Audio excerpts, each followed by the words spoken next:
Okay, welcome folks. Today we're looking at CHCDIS008, which is facilitate community participation and social inclusion. So, the first element, support person to identify and engage in social networks within the broad community. And we're looking at 1.1 in the learner guide or 1A in the workbook. So 1.1, work with the person with disability to identify their strengths, interests, abilities and support requirements so they can engage with the social network within the broader community. So essentially, a big part of our gig is to help folks with disabilities find ways to connect to community. And in order to figure out what are the ways we can help this person, we need to understand what their disability is and how we can support them with that particular disability. So a big part of the way that we do that is the idea of the strength-based approach. And this is a philosophy and a practice that is very common in human service sector. So a lot of people talk about the strength-based approach or strength-based practice. And it's really important that you understand, reasonably understand what it actually means. Particularly when you're sitting in an interview and they ask you, okay, so what does strength-based approach mean to you? So it's considered to be fundamental knowledge in the industry of disability support, as is person-centred practice. It focuses on trusting and workable relationships. So it's vital. The people we're working with trust us. It means empowering individuals to take responsibility in the direction of their care. So how do we do that? What we do is invite them to tell us where they would like their care to go. What are the goals that they'd like to achieve? Because that means they'll own it, rather than us just telling them. It means working on mutually agreed goals together. So if we have agreement about what the goal is with the person we're working with, then we can work towards achieving that goal in a collaborative way. It also means that we draw on people's motivation and hope. So how can we draw on someone's sense of motivation and their personal sense of hope? Encouraging them. Encourage, yes. What's another way of doing that? When they get to a certain goal, give them rewards. A celebration. Yeah. How can you find out what gives someone a sense of hope? You'll say their facial expression change. Yeah, you might observe that they get happier when they're talking about a subject. Really the best way to find out what gives someone a sense of hope and purpose is to ask them. And then listen. If they're non-verbal, then sure, observations are very important. But really, we need to find out what motivates the person I'm working with, what gives them a sense of hope and purpose, because that means they'll be motivated to achieve the goal. Does that make sense? We use learning and experiential growth to create sustainable growth. So what do we mean by that? Well, you engage with a person in a way that combines their life's experience with the realisation of the goal they're achieving. And you also recognise and celebrate their achievement, whatever it is, and that means you're promoting it to be sustainable. Because ultimately, our job is to no longer be needed. So our job is to ensure that people we're working with become more and more independent. That's the purpose of what we do. That people we work with become less reliant on us. That's ultimately our goal. And that reduction of reliance might be in very small ways for some people. It could be the first time they make their own cup of tea, and for that person it's a great achievement. But for other people, it might be that they're finally able to live fully independently. So it just depends on the person you're working with. So when we think about understanding a person's disability, here are the basic categories that various forms of disability fall into. We have cognitive disability, and cognitive is another word for thinking. We have intellectual disability, which is about a person's IQ. So you may hear in the industry about people who are considered to be intellectually moderate. We have, and it's worth saying, people with cognitive issues can be very intelligent. If you have a cognitive... Yeah, so cognitive may mean, for example, you're working with someone that's schizophrenic, but they could be incredibly intelligent.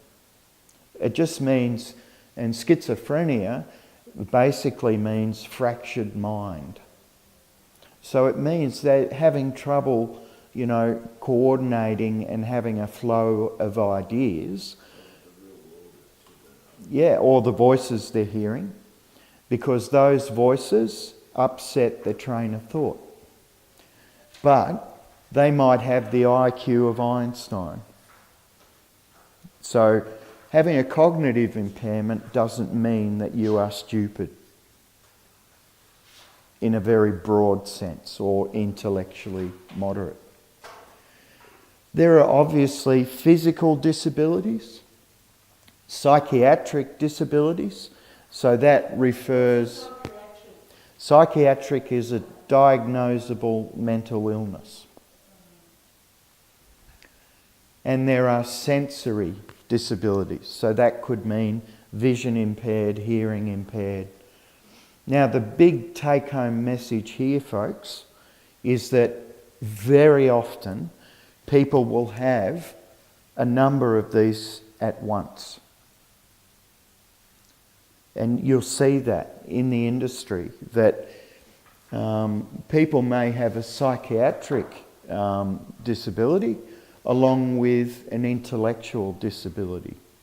And they may also have a sensory disability, all of those things at once. But what is common is that most people will have what's called a primary diagnosis.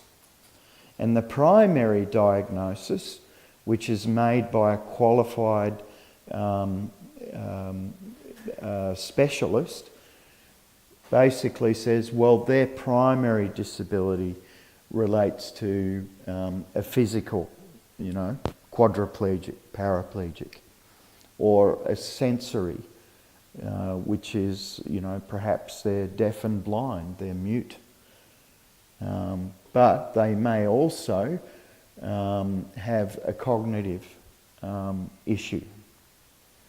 So what's really important as a support worker or a leader, that you understand what these disabilities fundamentally mean, and from there you can start to cater to the areas of support that they need.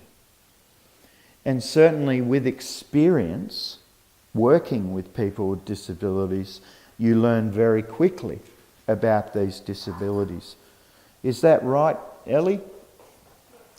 Because you're working with it every day. I was born with hearing, so I know what we're going. Okay, cool. I might be with this. Yep. So the types, so we've got people with various types of disabilities, but what are the social networks that we might be trying to connect them with? And those networks might be family groups, support groups, direct neighbourhood or local community centres, work groups, sports and recreation groups, age-related groups for youth or senior sits, community centres, clubs and church groups. You see, no person can live in total isolation. Everyone needs to be connected to other people in some way. It's part of how we get a sense of self-esteem and a sense of belonging and being connected to people. So it's really important that as support workers or leaders in disability, we promote this idea of inclusion in social networks. So now would be the time that you'd think about activity 1A, and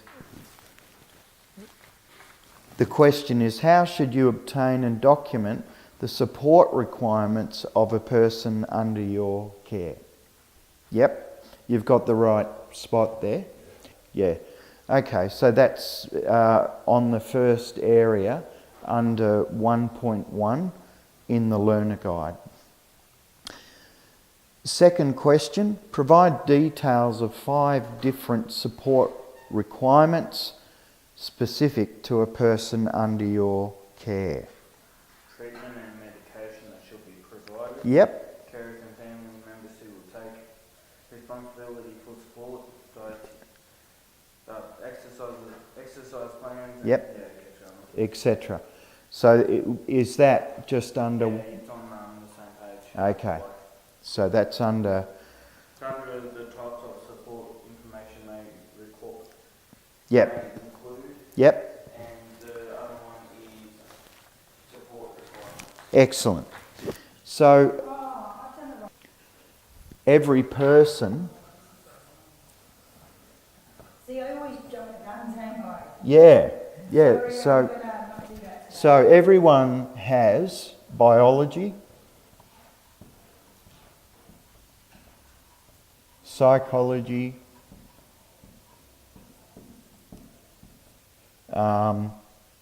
social needs, and spiritual.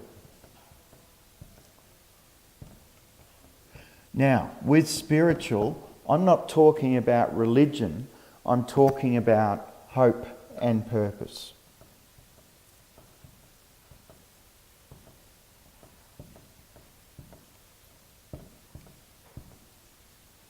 So, what does this mean logically, folks? Just focus on me for a sec. If you're examining a person's biology, what are the things you have to consider? Their chemistry. Yes. And what affects chemistry? With brain. And what affects the way your brain and your body's functioning? Balance, change. No. The information that you get. What do you have to do at least 3 times a day? Eat. Therefore, you're interested in their diet, aren't you? Are you hearing me with this, guys? So, if you talk about a person's body, You're talking about what they eat. What else are you talking about? Sleep. Speak up. Yeah, they take medications because they've gone to a doctor who's diagnosed a problem with their body. What else would you think about?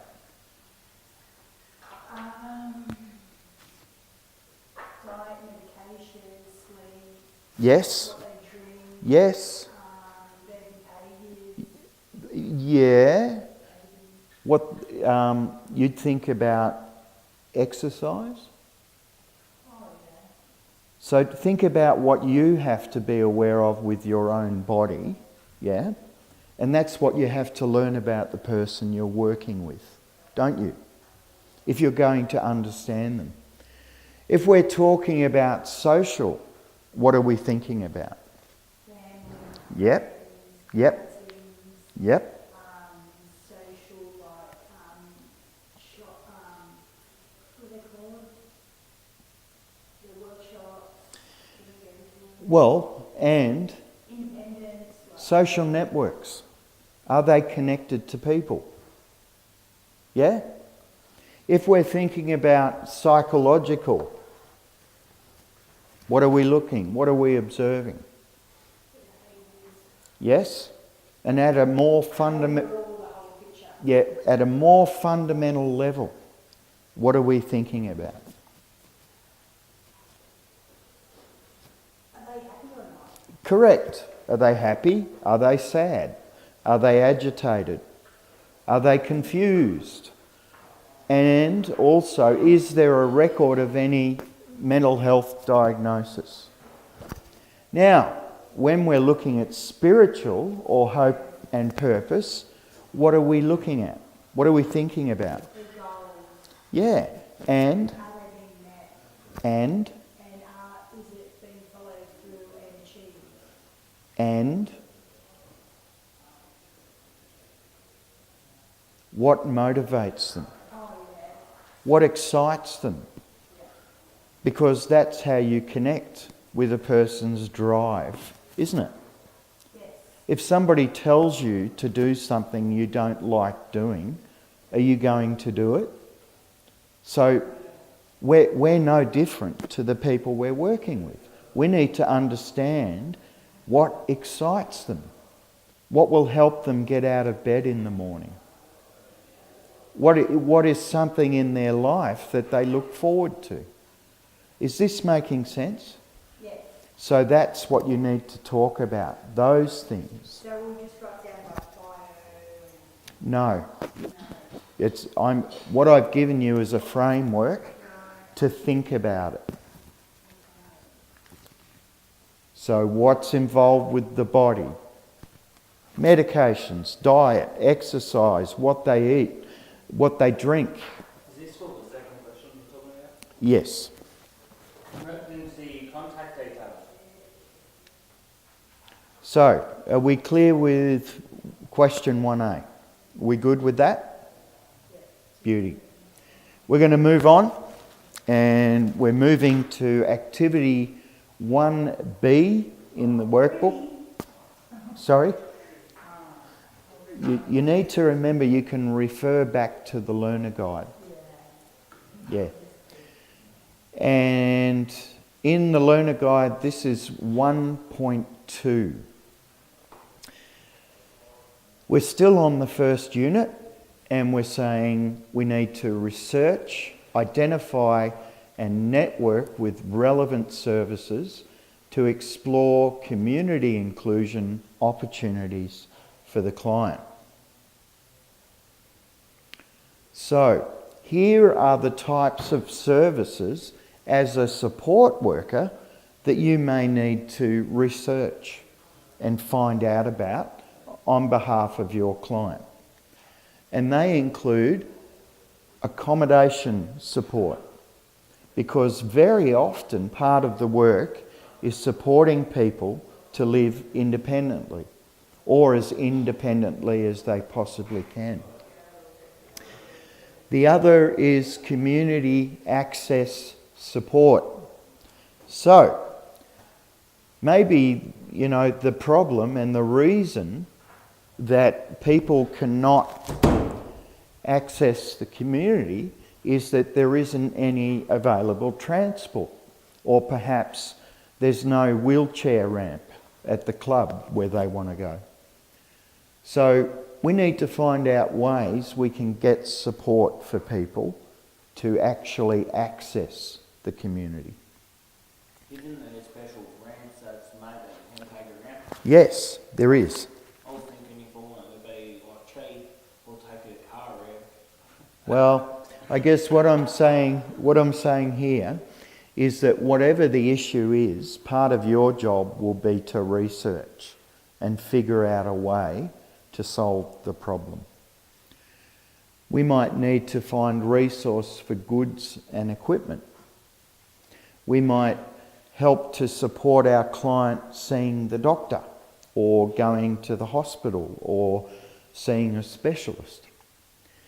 Part of our role as a support worker would also be life skill development.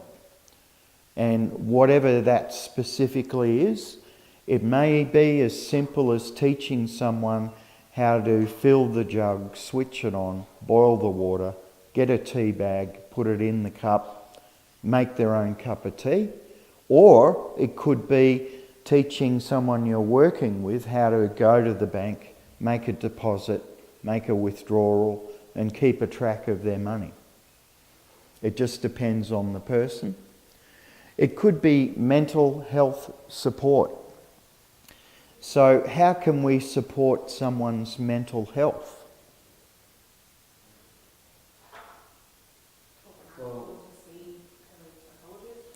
Yep, we could be supporting them to see a psychologist, a counsellor, a psychiatrist. But also, we can support people's mental health, by giving them a sense of achievement in what they've done, by encouraging them to do the things they enjoy doing, provided it's not illegal and it's safe, by helping them enjoy their life's journey. That is a protective factor for mental health. And we may engage multidisciplinary services. So that basically means that you might go to a neighbourhood centre that has a financial counsellor, a dancing class, and a gym. And all three of those could be supporting your client. And also it could be a range of professionals or specialists that are all supporting your client at the same time. Other opportunities for community engagement or inclusion include spiritual engagement. So, if your client is a Muslim, you might connect them with the local imam, which is the Islamic word for preacher. Or if they're a Christian, you might help them go to the local church. Or if they're Buddhist, you might connect them with the local meditation Buddhist group. Or, whatever it is, wherever they can find a sense of connection to hope and purpose, and for a lot of people that's through their beliefs, then we promote that. We look for ways for them to have that engagement. We might support people. So, perhaps they have friends who are having a birthday celebration. So we might, as support workers, help them get to that celebration and support them during that process. We want to find ways to help our clients build friendships with members of their local community. And that may mean taking a client to the local fete, or market. And most areas have a regular market every month. And if you become a regular person, looking at the stuff, buying something here and there, People get to know you. And all of a sudden you start to be included in the community. And that's why as support workers, we're very aware of looking for those sorts of opportunities. It could be that in the local community there's a World Heritage Group or a koala foundation. Out my way there's a koala foundation. And these are people that are just concerned about the population of koalas in my area because they're dying out. All the forests are being cut down. So as a group of people, they have a common purpose and they all work towards conserving koalas and helping them after bushfires and all this kind of stuff. So that group of people are a very tightly knit community. So supporting our client, if they love koalas, to become part of that group means that you're promoting a community inclusion opportunity. Is this making sense? Yeah. And of course, we keep our eye open for education and training opportunities for the people that we're working with. The fact is, knowledge gives people power. And what we want to do is empower the people that we work with. So if they're learning new things and getting training and becoming qualified or certified, then that is a wonderful thing to help someone achieve that. It builds their confidence and it builds possibilities for the future. So there are many people, maybe want to be barista. And there's a lot of supported employment programs that are basically cafes. But all of their employees are people who have a disability. But they're working, earning a wage, and connecting with the customers.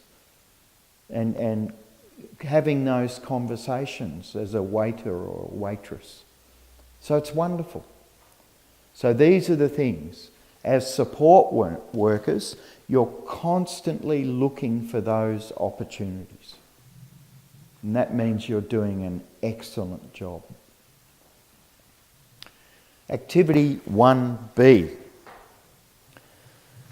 Identify 4 types of service that can help with the community inclusion of a person under your care. Mental health support, goods and equipment, community access support. You got it. So don't just write a list. No. Explain a little bit of what it means. And it's all in the learner guide. My computer's froze. Has it? This is not my day. I just wrote giving your client training opportunities, motivation, is that? So we're going to move on to 1C in the workbook, which is 1.3 in the learner guide.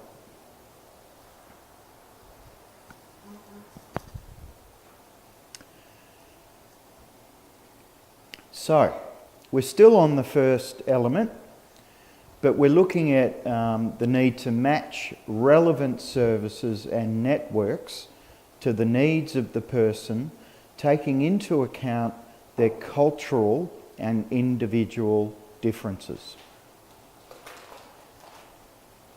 So, if you're learning about the social aspect of a person, that includes their cultural heritage, doesn't it?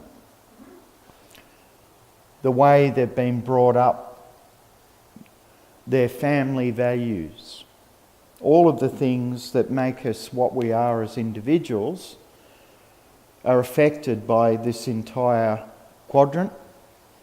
But if we are aware of their social factors, then we're thinking about what is their culture, what is their belief system, and what impact might that have on the way that we work with that person.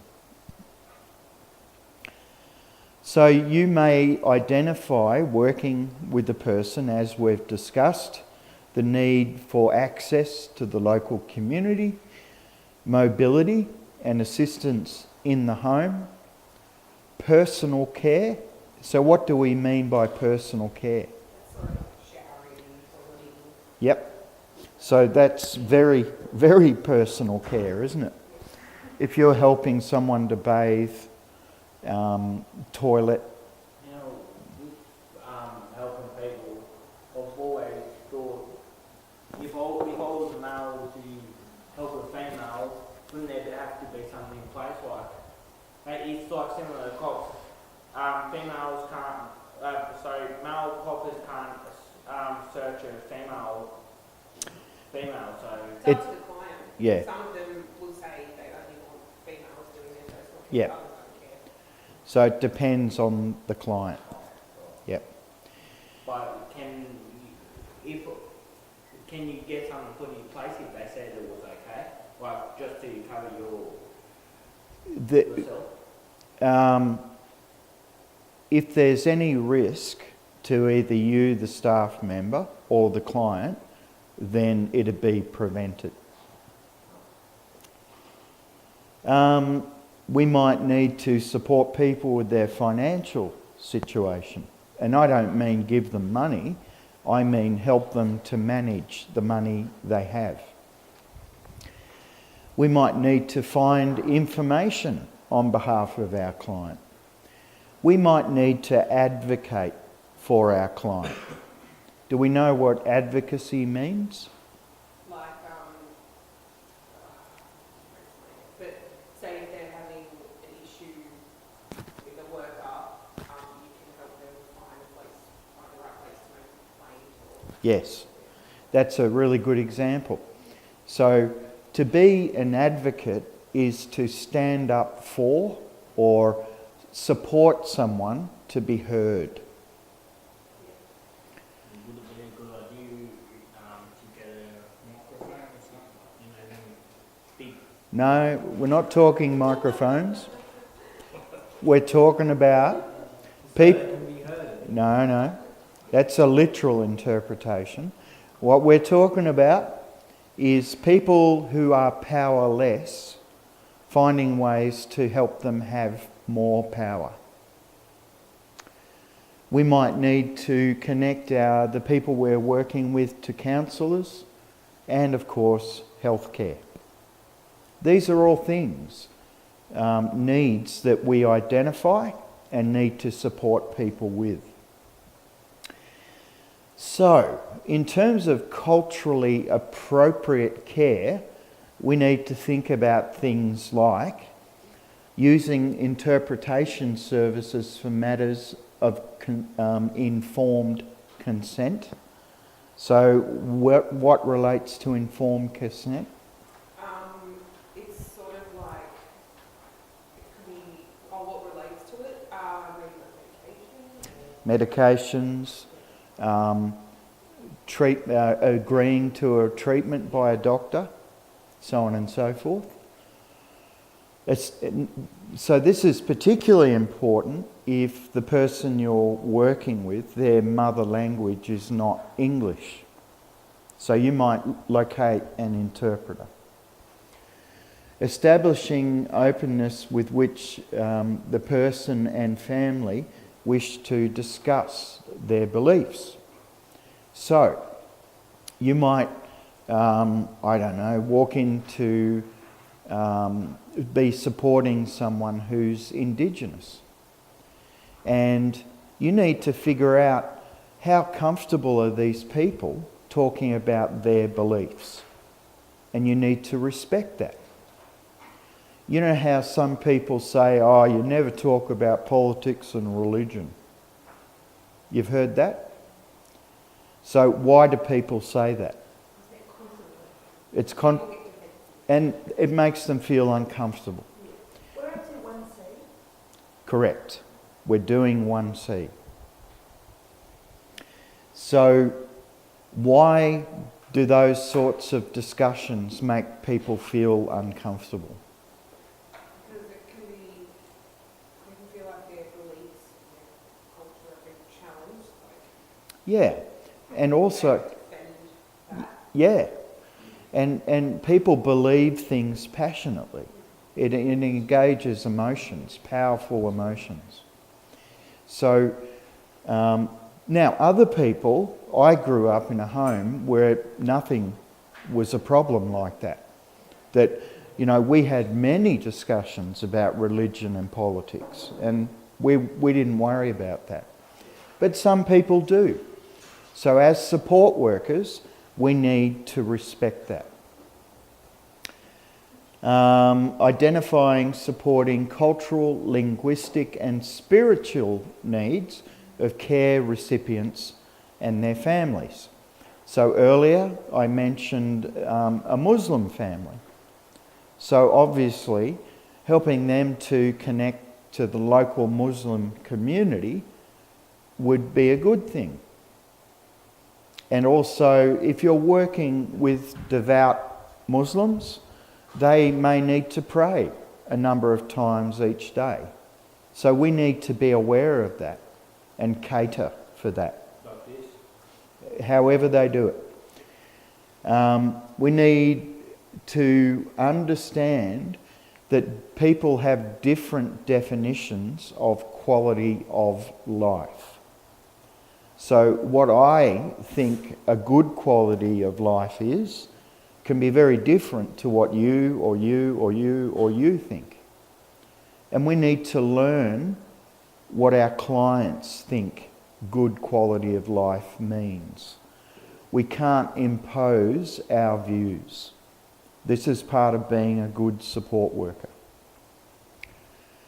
Providing information in the preferred language of care recipient. So there was one older lady that was living semi-independent, and she was moving towards frail age, but her native language was Russian. Now, she wanted to go to the Orthodox Church. There was no Russian Orthodox Church near her. However, she was happy to go to the Greek Orthodox Church because a lot of the people who are also Russian go to the Greek Orthodox Church. And that meant that she could start talking and hearing people using her native language. It also meant that they had information that was written in Russian. And she could relate to that and understand that. Does that make sense? Well, just by looking at it, like, what is this sign? Sorry? I would have been looking at the wall, thinking what it is saying. Well, if we don't speak Russian, we find someone that does for the benefit of our client. Yeah. Yeah. But I'm saying if I was to go, or if one of us were to go, I want to study language besides German. Yeah, well, maybe you could ask someone. Okay, activity 1C. So we're looking at 1C now, which is 1.3 in the Learner Guide.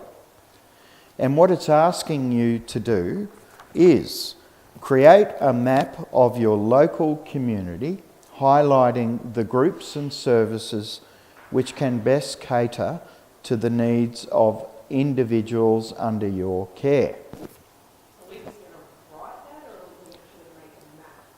Not an actual map. Okay, so Yeah. So think about this. What have we talked about? Scout groups, faith groups, self-help groups. Music, interpreter. Interpretation service, yes. Now, think about where you live and you've got local knowledge. And think about, is there a community centre? And if there is, what do they do? Is there a hospital nearby? If there is, okay, hospital. Is there a neighbourhood watch service in my area? Because if there is, you'll see the little plaque on people's letterboxes.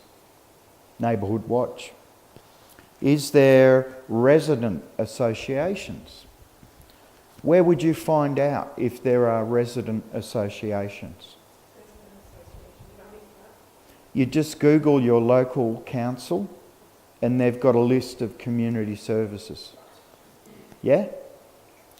Is there quiz nights at the local pub? Is there, I don't know, a dancing academy? Is there... Bingo, whatever. Yeah. All of these are things as a support worker that a person you're working with might want to utilise. But you do it in the real world, local to the community they live in, which means it's easier for them to get to it. Yeah? But for this exercise, think about where you live and what's available that could be used by a client that you're working with. Make sense? So that's 1C. So you just want us to identify the services and maybe write a little word about each? Yeah. So, you know, you might say, oh, there's a bingo night at the local Mingara or whatever, RSL. And that means, yep, I get it, but that means in your answer you could say the bingo night is a great opportunity for my client to meet new people and have fun. Yeah? So it's not worth putting in access to the local community also, and healthcare and counselling, finance? Well, that's what these That's what services you're provide. thinking of, Yeah. local to your area. So ask... Say you have the finance, there might be a budgeting group that meets up Yeah. to talk about budgets or something. So you need to get on Google. What suburb are you in? I'm in Grimble, I know the area right around. I've got healthcare, Okay. counselling, finance. Yeah, so you Google Community Services Coorambong. Community services, I would say, well, I know we've got a neighbourhood watch, because Coorambong doesn't actually, if Morishead has a community service, Coorambong doesn't, but Okay. yeah, our whole street, we drive around that line and just look around. I hear you. So then you say, okay, there's a community watch, what is it called? A safe house association. Community watch. Why would that be good for a client? Because they get to jump in the car, drive around, meet new people, meet up with everyone. Well, it also means if they're living in their own home, they're safer, doesn't it? Yes. So that's what I'm saying. Explain why the local service would be good for your client. So you want us to put them there and explain why. Got that? Yeah. I sort of wrote, use interpretation services for clients if needed. Look at clients, suburban services they have to offer at the local area, etc. Clubs, bingos, swimming pool. Yeah, but the question is asking you, what does the actual question say? Highlight the services. Create a map of your local community, highlighting the, whatever that says, and groups and services which can best cater to the needs of an individual under your care. So what you do, what suburb do you live in? Waratah. So you think about what's at Waratah. And then you say, oh, there's a neighbourhood centre at Waratah. I don't know if there is or not. But neighbourhood centres are great. And this is why they would be good for someone. So just leave this still? Yeah, leave that still. But do you understand what's being asked of you? Yeah. Think about where you live and the services that exist that would be good for someone you're supporting. Got that?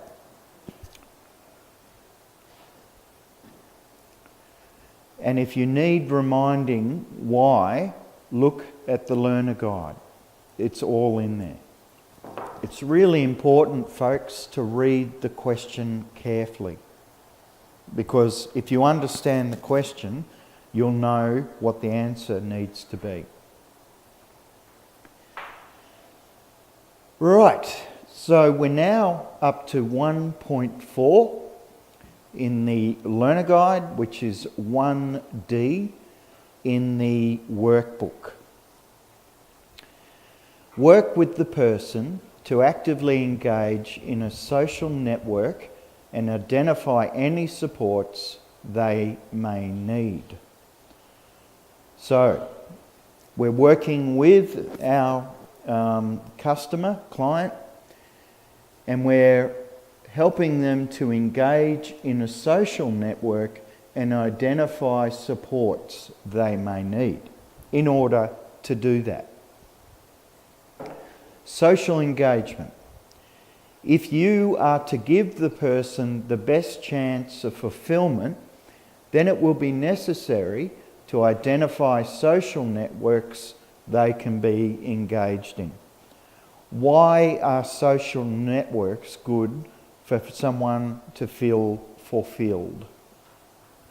Well, because it means that they're part of their community, they're not isolated, they can make friends. Yep. So, in other words, why do we like to have social networks? What do they do for us?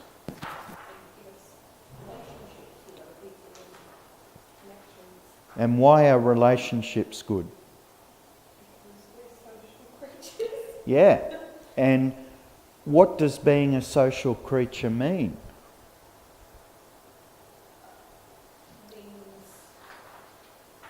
Connecting with other people. Absolutely. So the people we work with are no different. And we're helping them to have perhaps what we have, but they're struggling to get it because they're different. This is why it's so important. If you are known and cared for by other people, and if you have the ability to give care to others, then you are living a more fulfilled life. They should have the opportunity to make a valuable contribution in partnerships with other group members. So, when you contribute to a group, everyone in the group feel a sense of achievement and satisfaction. So, if you can support your client to be part of a group and contribute, then there is a sense of achievement for everyone. Think about a drumming group. You've got maybe 20 kids in a room and they've got a different sort of drum each. One of them does that. Another one does that. Another one does that. And when it all comes together, they create something wonderful. And everyone benefits from that contribution. That's it. Now, are you understanding the point I'm making? Yes. The point is, if you support someone to contribute to a group, something wonderful happens for everyone in the group. And that is part of your work as a support worker. So, specifically, the kinds of group that the person you're working with may want to engage with include age-related groups, youth or senior cits, community centres, social clubs, church groups, and education skill development groups. All of these means basically when you have people that get together with a common purpose and they all are interested in that purpose, you've created an environment that results in social connection. And that common purpose might be fishing, four-wheel driving, collecting stamps, learning guitar, acting, singing in a choir. It could be a million different things. Yeah. So, while you're going about connecting people to these groups, you might need to think about how can you help them get to the groups. So that might mean that you're looking at helping them with mobility aids. Perhaps their hearing or eyesight, they need support. Specialist equipment required for participation. Support of suitably trained personnel. And financial assistance. So again, as a support worker, you may be called upon. How can we get access to these things on behalf of my client so that they can participate in the community? Activity 1D. Okay, are we ready? Here we are, 1D. Select 3 different types of social groups that may be of interest to a disabled individual under your care. Provide details of the supports that should be arranged for participation. Community centres, social clubs, church groups. Correct. And what are some of the following supports you may need to put in place? Transport for the client.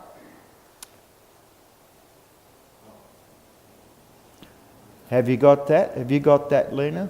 Alright, community centres doing arts, painting, playing different types of music and dancing. Yes. And yeah, and the second part of the question? Right, find out where they are. So, it's saying provide details of the supports which should be arranged for participation. So your client might need help with mobility, a wheel. Do you understand? So, you got that? So, and then I can just put,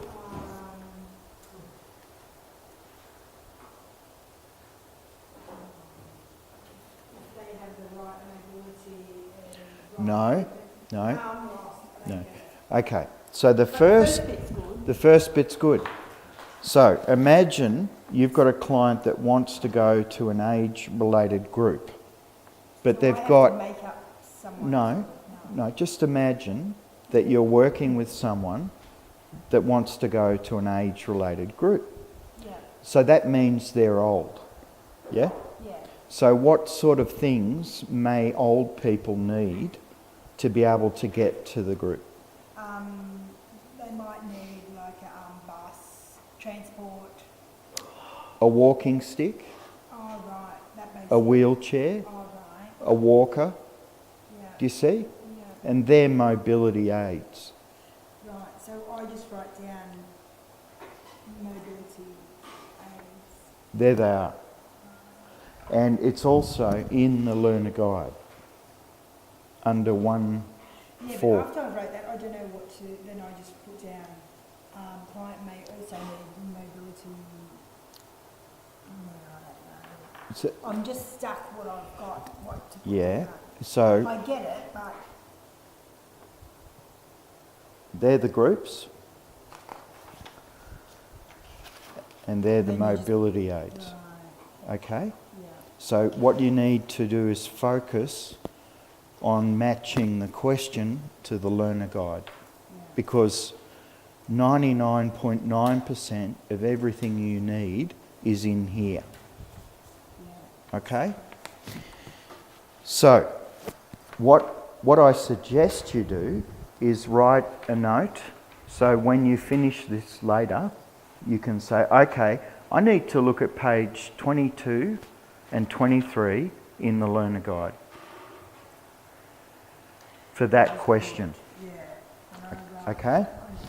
Because it's important, instead of trying, instead of focusing on doing all of this now, that you listen to what I'm saying. Yeah. That will make it clearer for you. Okay?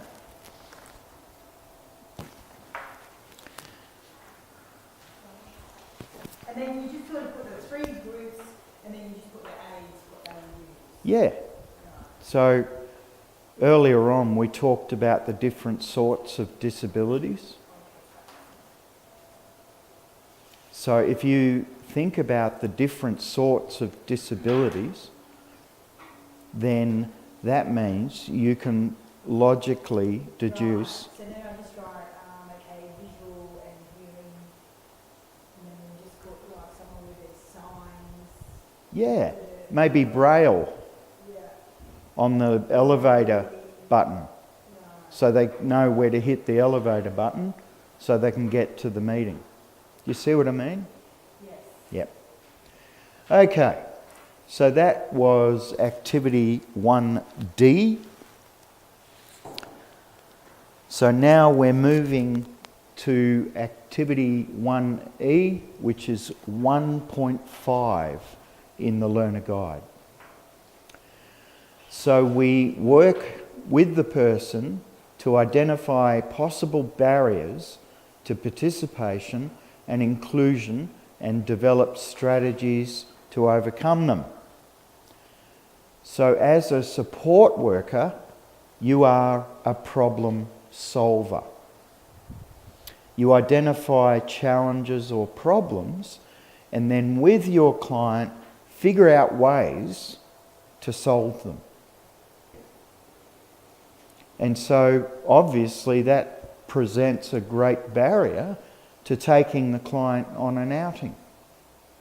Or you may have a client that has a behaviour that's considered by the community to be totally inappropriate.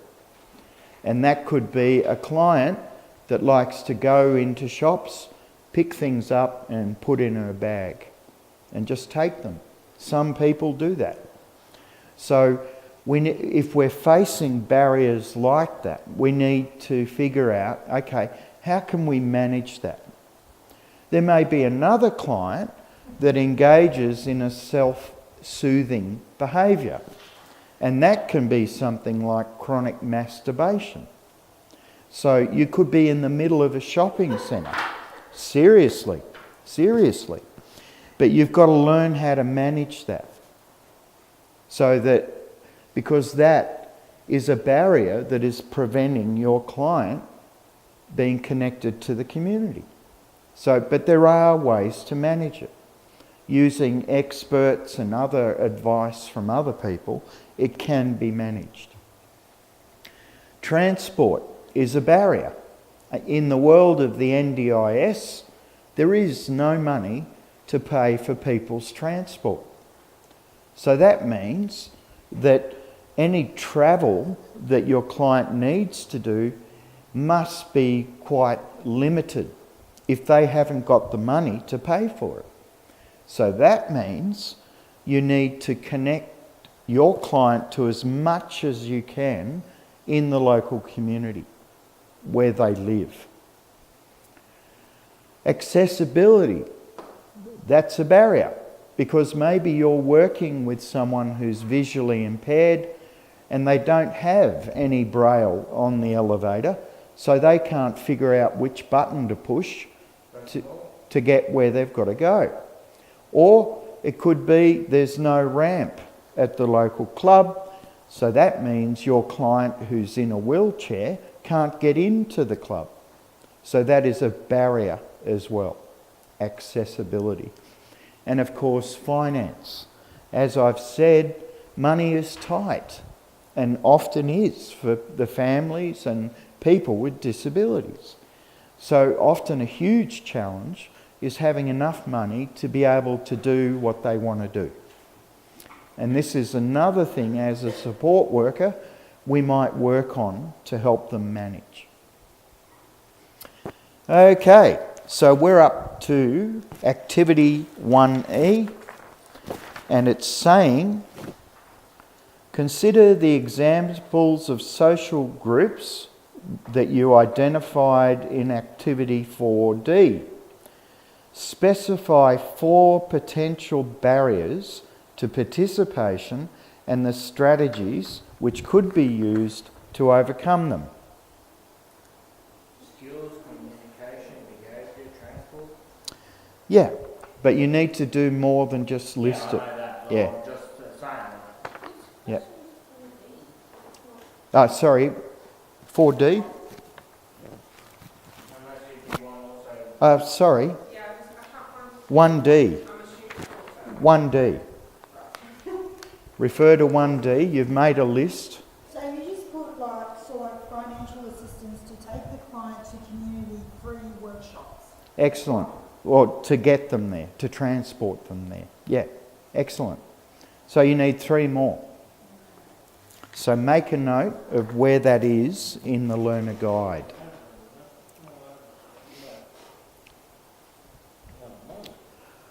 Everyone good?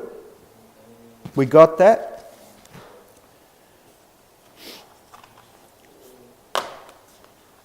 All right, we're going to move on.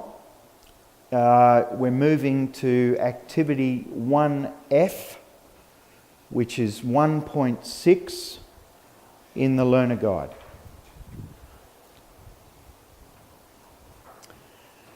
Identify and access appropriate resources according to organisation policy and protocols.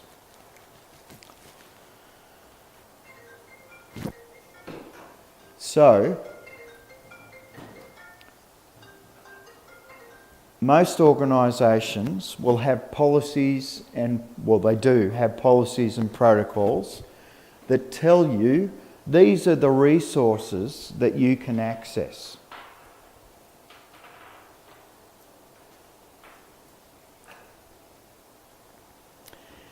So, the resources could be, depending on where you work, specialised transport.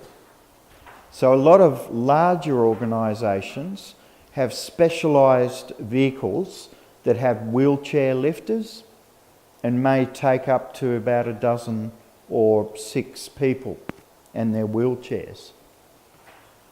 Or perhaps they've got mobility aids. Where do you think you'd go to get mobility aids? There's like organisations that rent them out and sell them. Yep. Yep. So there are organisations that rent out mobility aids. Hospitals, they do that. Hospitals, possibly. Where else? Nursing homes. Yeah.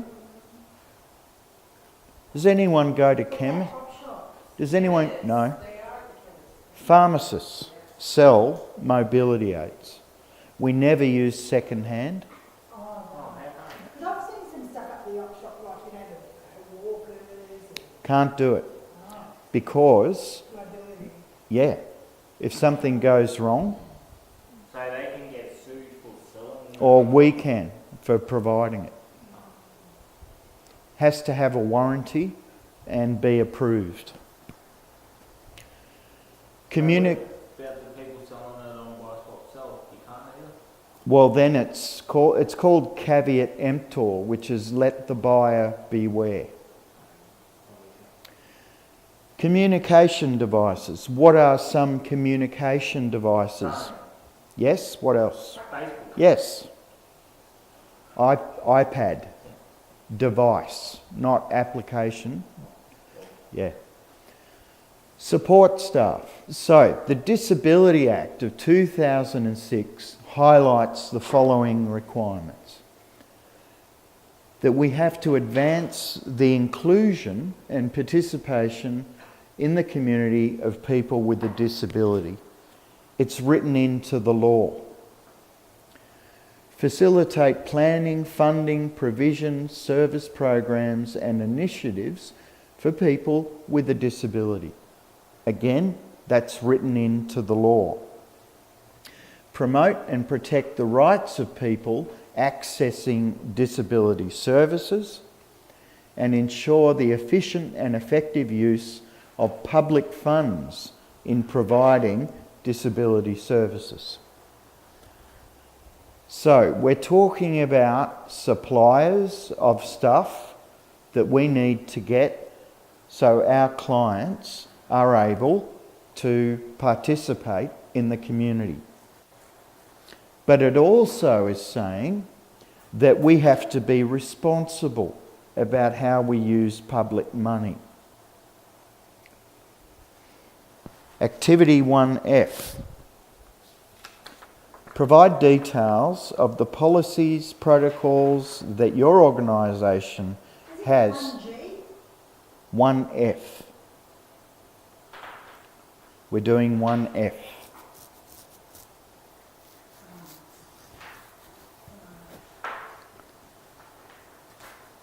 One F, definitely 1F. Sorry? Oh, got it, right. Yeah. I wish you would. So it might help, Lena, if you... So that's 1F. So this must be 1F.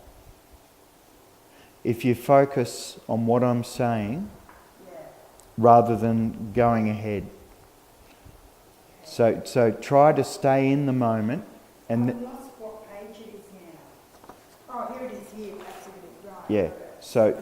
so try to focus on... Let's try to write that. Try to listen to what I'm saying before you attempt to answer the question. It'll make it easier for you. Okay?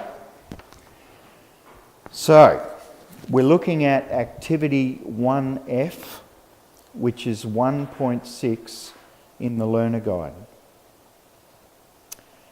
And it says, provide details of the policies and protocols that your organisation has in place specific to identification and use of appropriate resource.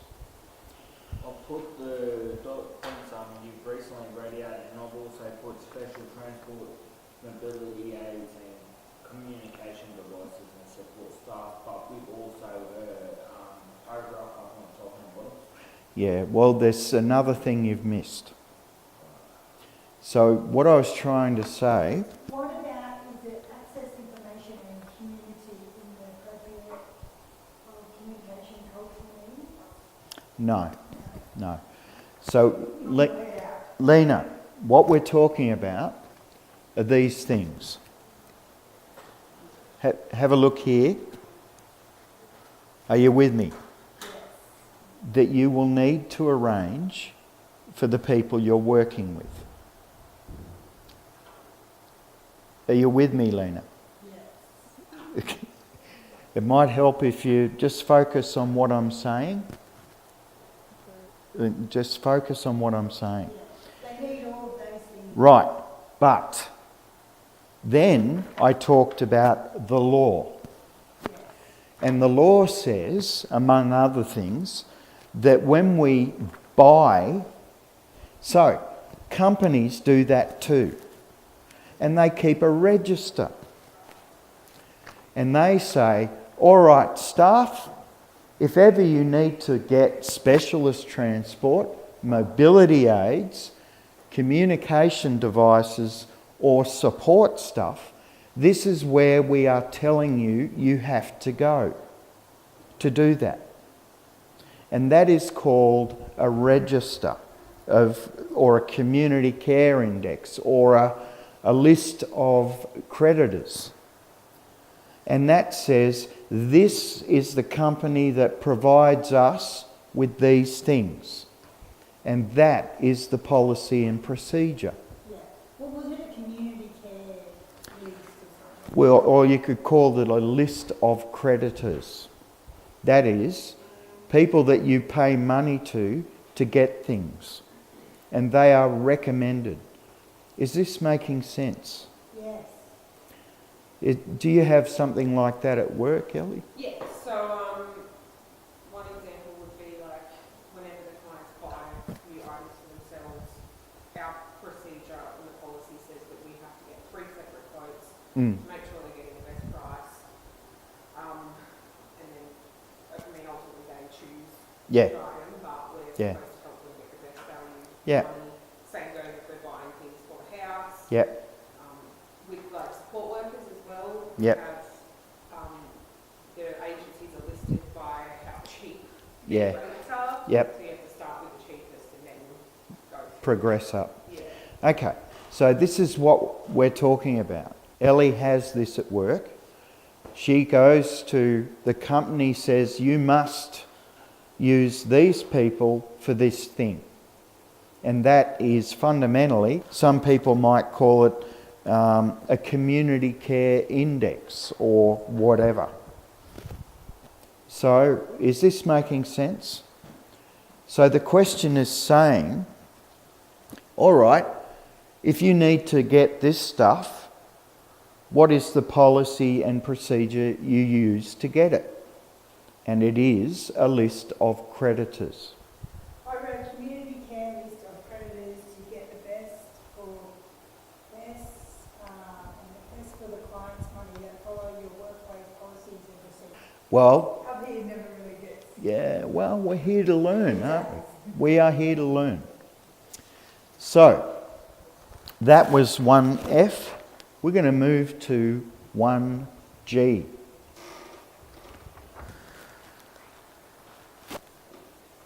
Which is in the learner guide 1.7 and in the workbook 1G. Now we're looking at provide information about options available to the person with disability, their family, carers, and or relevant others. So, as you know, in the past, I've said, in the middle here, focus on me guys, is the client. And around the client is family, other carers, specialists, doctor, other support workers, social groups or, groups they belong to. So, what we're saying here is, when we're looking at getting equipment or whatever it is for our client, we can't just do it without consulting other people. We need to make sure that we are effectively communicating options. Does this make sense? Yes, we've got to find out all the sources of information from the doctor, the friends, the family. Yeah, but also if you've said, oh look, we've got to get a mobility aid, here are 3 different prices, you've got to communicate that with everyone involved with your client. You can't just make that decision in isolation. Is this making sense? You have to communicate. So what are the options available, to the person you're working with? So you may need to discuss things like, with these people, the types of activities that your client is keen to engage in. Well, George has said he'd love to go to boot scooting and he'd love to go fishing.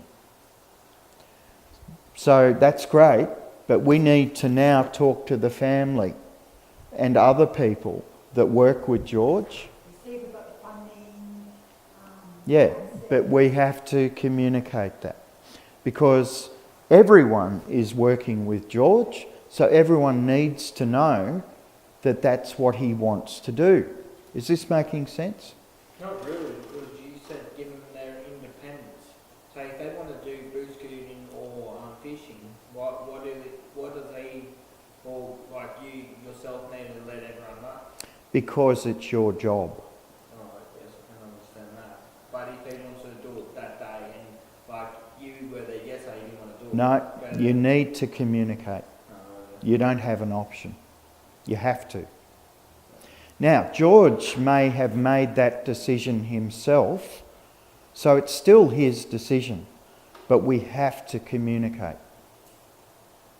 The other thing too is that George might not be his own guardian as well, which means that whoever his guardian is ultimately gets the final say over those sorts of decisions. And this ties back to the idea of valid consent.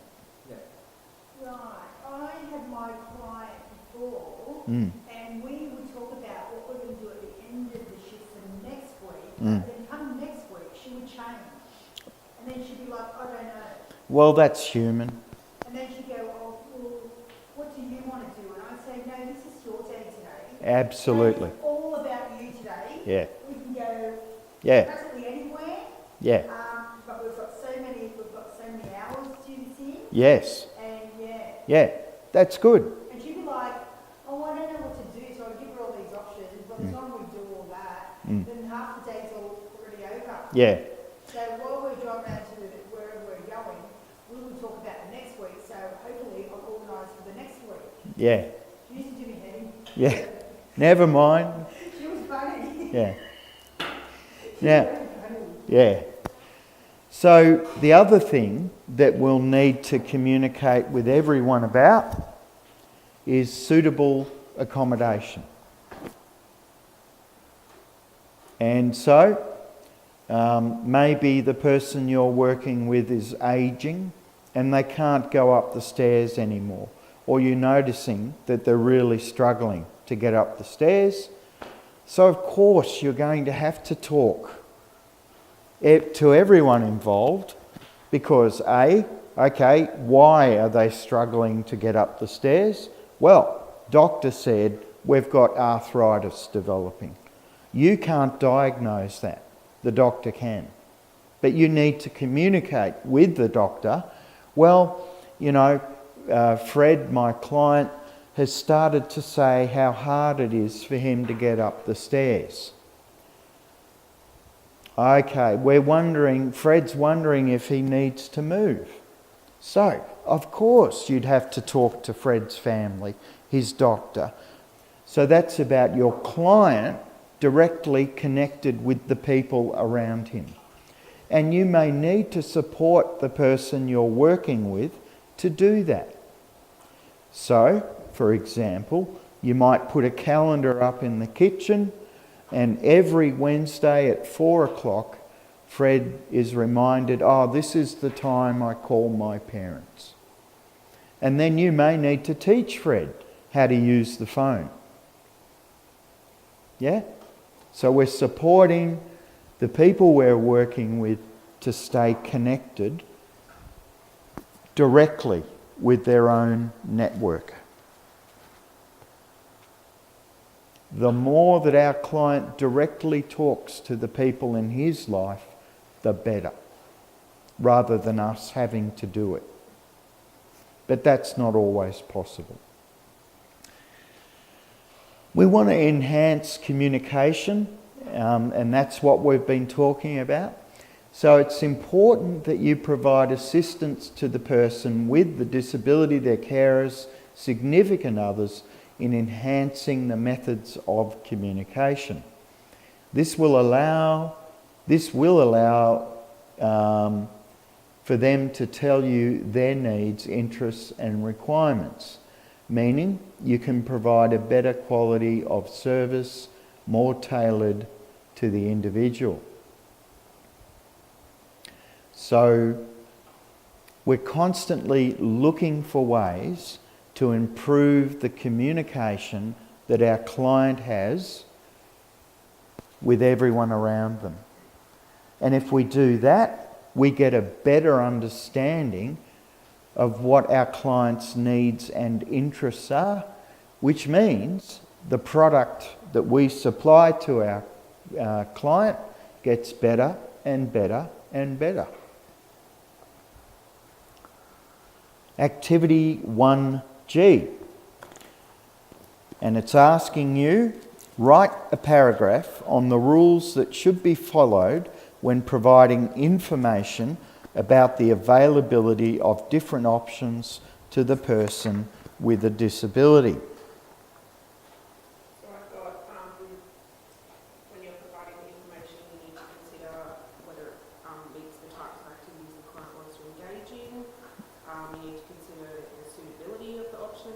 Yep. Are they physically accessible? Are they affordable? Yep. And ensure that you are communicating the same information about the options to the client's family and support network as well as the client.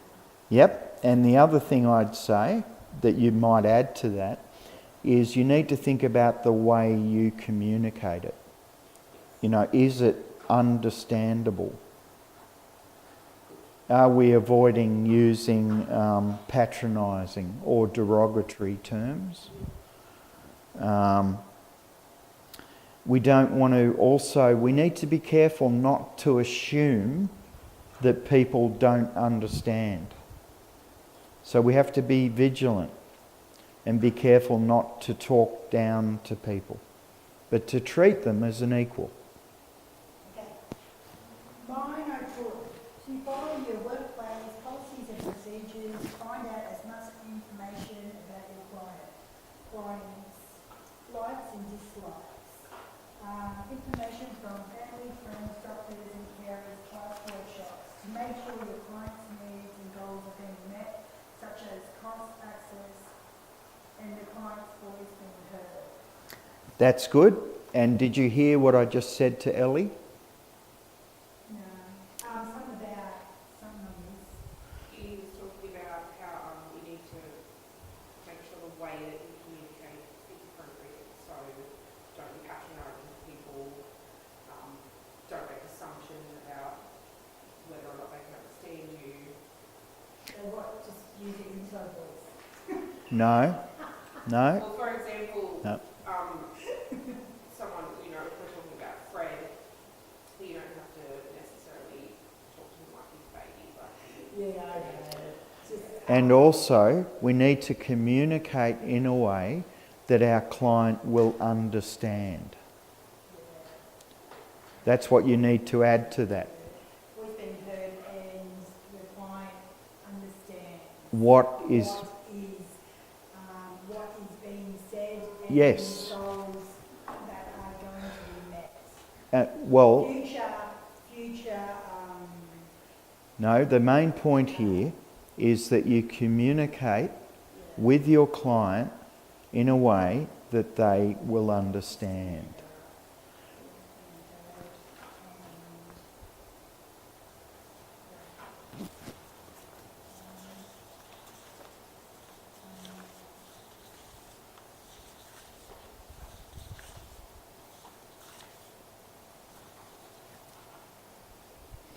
What time have we got now, folks? 11:19. Sorry? 11:19. Okay. So, we're going to do a couple more questions and then we'll stop for a lunch break. So we're now moving on to activity 2A in the workbook, which is 2.1 in the learner guide. So this is a new element for this unit. And it is assist person and relevant others to develop and implement a community support plan as part of the individualized plan. So everyone that we work with has an individual plan, and in that plan is a section that is devoted to supporting our client to be part of the community.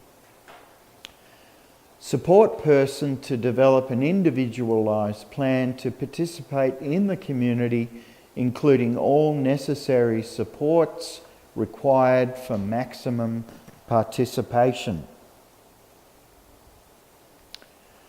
Person-centred planning. Fundamentally, person-centred planning. You're right there, Lena? yeah. Yep, you got it? Yeah, it's gone to 2A, it's even. Yeah, we're doing 2A or It's 2... the first time it's been even. Never mind. Wow. Yeah. So, That's one of those sidetracks. So person-centred planning fundamentally means that when you create a plan, it is tailored to each individual. It is unique for that person. Any plans for ongoing support should be tailored to meet the individual's desires and requirements. It is necessary to consult with the disabled person and their support network and arrange provisions accordingly. Regular reviews should be carried out and adjustments made in accordance with the changing circumstances and desires of the individual. So just like the client you mentioned, Lena, people change their minds, and that's okay. It means that we have to adjust. Yes.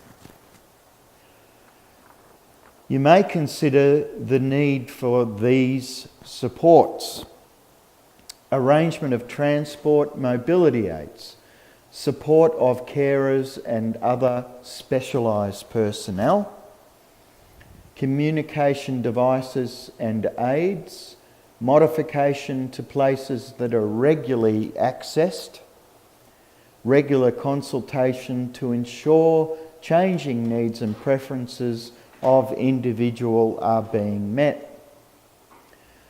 Transport mobility aids, we know what that is.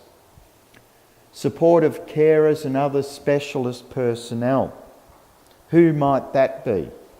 No, could be your supervisors involved, but who would be specialist personnel? Oh, that's the doctor. Yeah, dietitian, physio, whatever. Communication devices aids, so it could be hearing aids, glasses, iPad, iPhone, all sorts of things. Modification to places regularly accessed, could be a ramp, could be any number of things. Regular consultations to ensure changing needs and preferences of the individual are being met. How do we do that? You might have a meeting with them, if you want. And what do we do every shift? Progress notes. Progress notes. And that is recording and ensuring that we record changing needs and the preferences of the individuals are being met. Fred, did you enjoy the class today? Do you still like doing that? Yes. We record that. I remember I wanted mine because I didn't have this computer and on mine, you know how it's a legal document? I wrote, we had a really good day, I wrote the best day ever, had a big son, and all of that. Your boss goes, what the hell is this? It's a legal document, you can't do that. But again, we'll leave it this time, and I just going to put lines through and all that, left and son and all that. Yeah, so these are legal documents. And it's a way that the organisation is held accountable for what they're doing with people. So it's important to record. Very important. 2A, refer to the community involvement plan. So what's a community involvement plan? Management of transport and mobility aids, support of carers and other specialist personnel, and They're the things that are in the community involvement plan, okay? All of those things is where you record in the community involvement plan. Got that? Detail 3 supports that have been decided to be necessary for maximum participation. So, 3 of the things you listed off. But before you list them, you would say something like, community involvement plans for a person under my care may include da-da, da-da, da-da.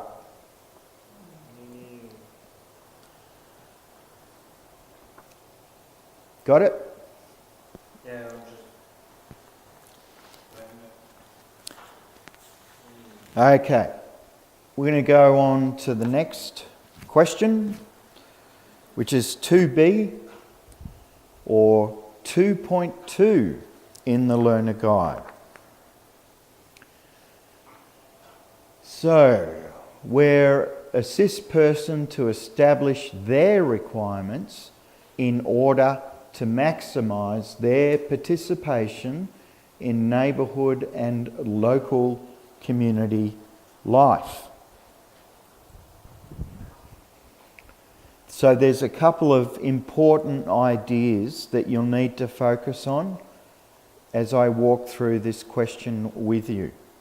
So try to be in the moment with me and listen to what I say. And also assist the person to identify access community options as identified in Individualized plan. So we're on not 2A anymore, no. No, we've finished 2A, we're doing 2B.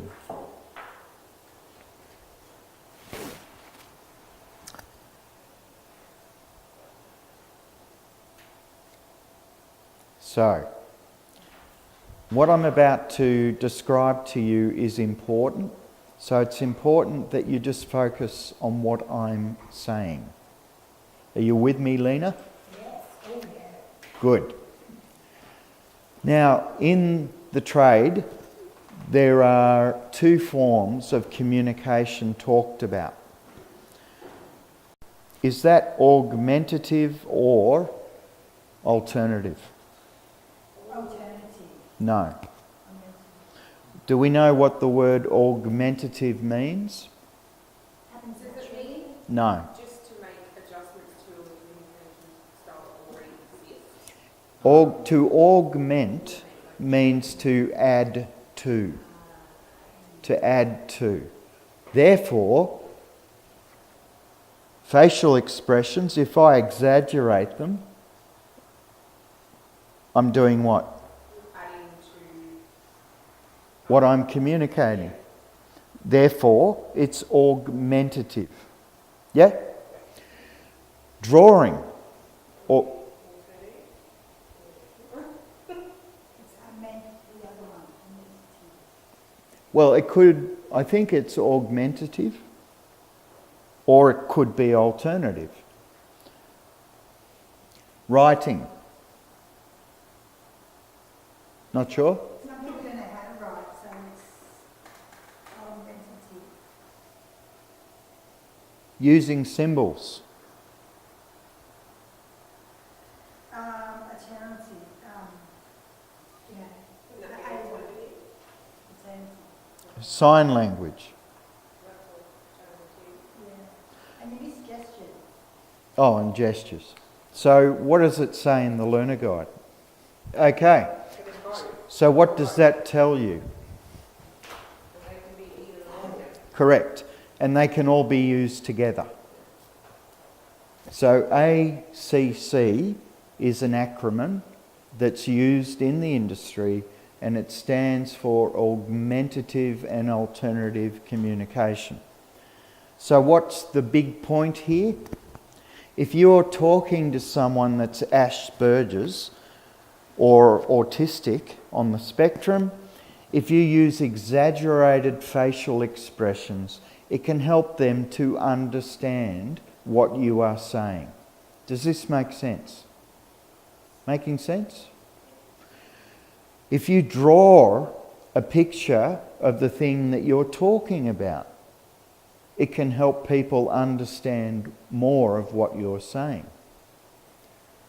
If you use gestures to, exaggerate what you're saying, that can help people understand. What about laughing? What is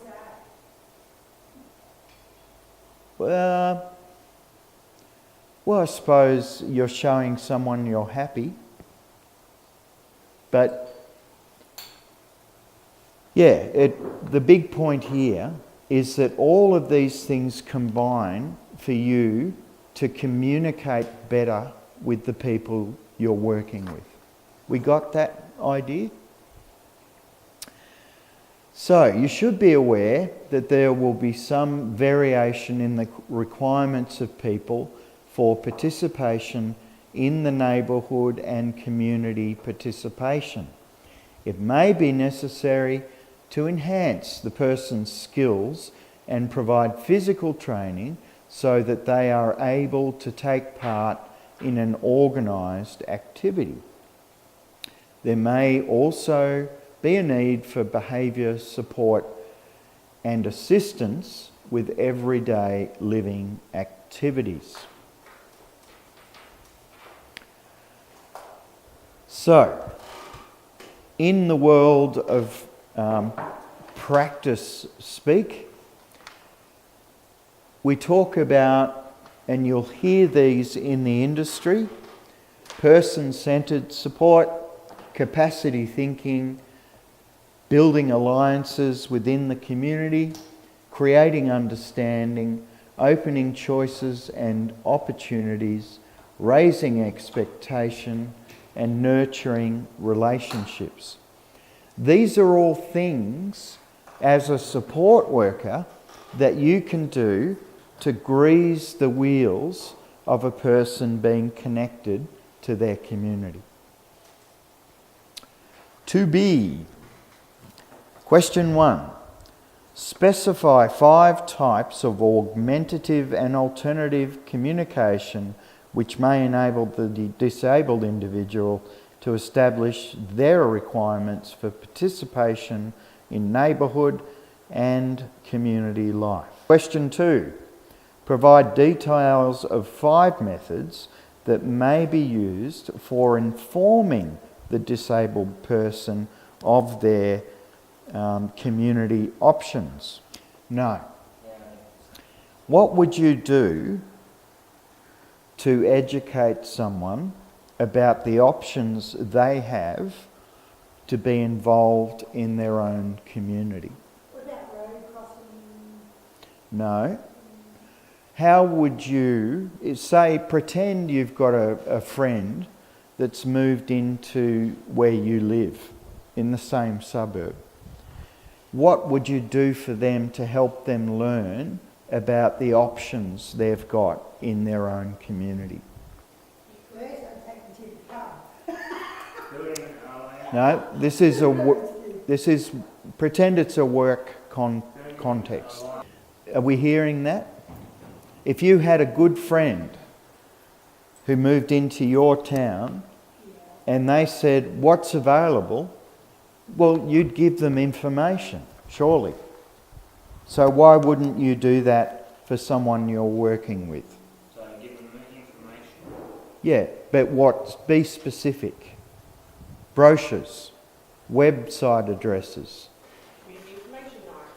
Take them, hook them up to community info nights. Is this making sense? It's what you do for someone you care about, and hopefully you care about the people you're working with. Well, you can't do that at work if you're not paid to do it. So that means you've got to think of other ways to do it that the budget can afford. So, what time do we have now? 11:36. Okay, so can we be back here at 12:15 to start again? And enjoy your lunch, and we'll see you here at 12:15. And for now, that's me signing out. See you soon. Alrighty, away we go, folks.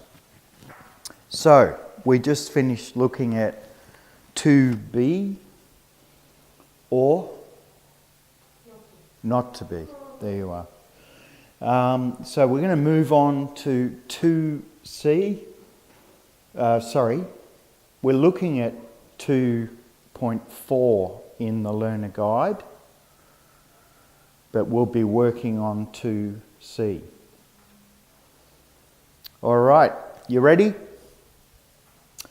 So, facilitate access to opportunities that establish connections through shared interests with other community members in line with funding, budgetary or financial requirements.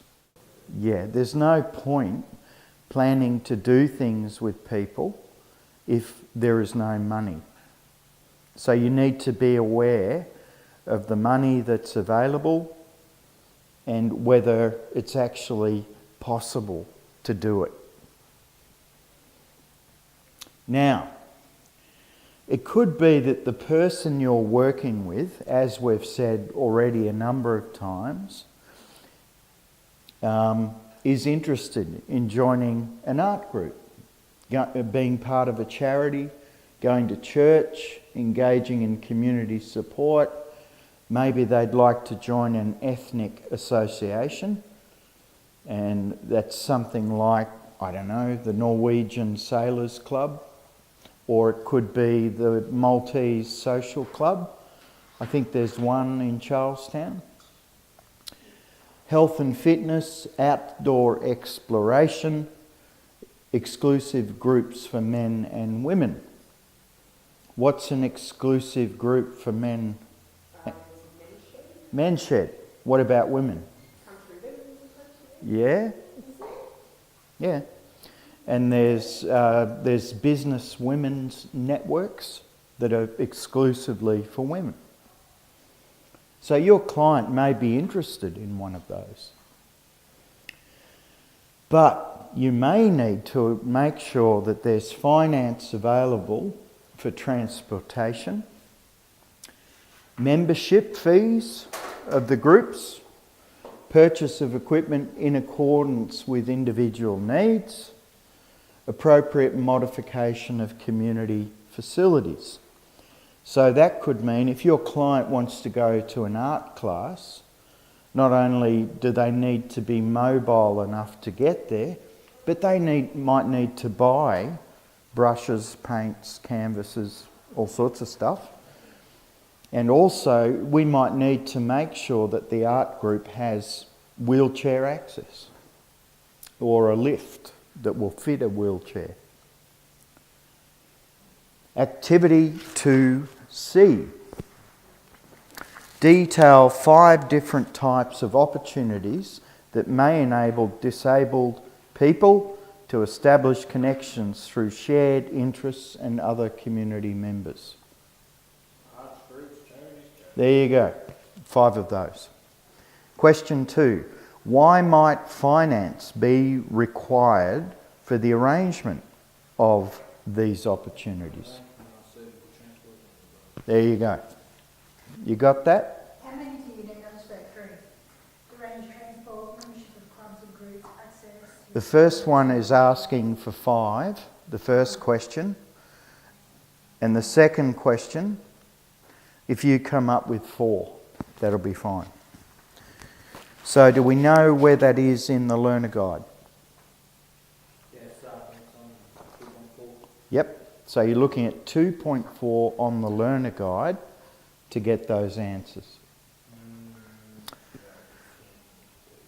Okay, we're moving on to activity 2D, and you're looking at 2.5 in the learner guide. Assist person, family, carer, relevant others to select activities that will enhance inclusion. So, you've made a list with your client of possible activities, but you need to include the family, carers, and relevant others, which could be anyone here, in selecting the activity along with the client. Enhancing inclusion. If disabled person is to enjoy satisfaction and fulfillment, then it's necessary to identify activities that enhance inclusion. So we've said that people need to feel like, and they need to belong, to be known by others and to know others. The individual should be given opportunity for active involvement in groups without fear of judgment or negative treatment because of their disability. The principle of equality should be practiced and the individuals should be truly valued. So, when you are supporting your client to become connected to a group, you need to make sure that that group will treat the client well and treat them with equity or equality. So for activities to enhance inclusion, there should be, and these are the things you're looking for in the group that your client might want to be part of. Group leaders who are committed to the involvement of people with disabilities. Arrangement of activities which everybody can be involved in, no matter their cognitive abilities or skills level. A focus on the strengths and abilities rather than the negative aspects of their disability. Appropriate support for the disabled individual whenever required. Has anyone got questions on those points? This is sorry. 2D. Oh, right, good. We're doing 2D and you're looking at 2.5 in the learner guide. So, activity 2D, detail 4 principles that should be established if activities are to enhance inclusion. Would that be group leaders who are committed to the involvement of people with disabilities, arrangement of activities? Correct. There it is. Do each of you understand what this means? Is there anyone that doesn't understand? Because now is the time to speak. So you're the support worker and you're saying to your client, why don't you go to this group? And the client says, yes, I'd like to. But then you check the group out to make sure that whoever's leading it is committed to the involvement of people with disabilities. Why is that important? Because if they're not committed to that, then they're not going to make any effort to You're setting up your client to fail if they've got a leader that doesn't care about people with disabilities. So you need to find out. Make sense? And specifically, these are the things you're looking for from the group. You know, are they ticking these boxes? Everyone got that? So you need 4 listed and a little bit of an explanation about why it's important. Could you get back to that? Yeah, what page of the learner guide is it? Do you guys know? It's on 2.5. So you need to look at 2.5 in the learner guide. Yeah, 2.5. You go That's 2.6, so you've gone too far. For activities to enhance inclusion. 2.5. So it's in here.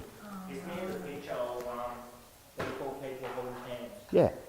So what you need to do in here is write down, look at 2.5 in the learner guide. Because you won't have time to finish it now. So I think it'll be helpful if you do that with each question, Lena.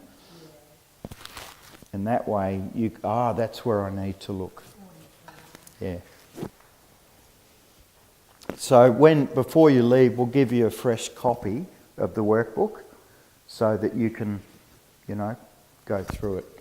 But as long as you know where to go on the learner guide. If I write one question, I sort of got a bit, and then page number I can go back to. You can go take that learner guide with you and go back to it, and it'll help you remember. Okay, so that was 2D.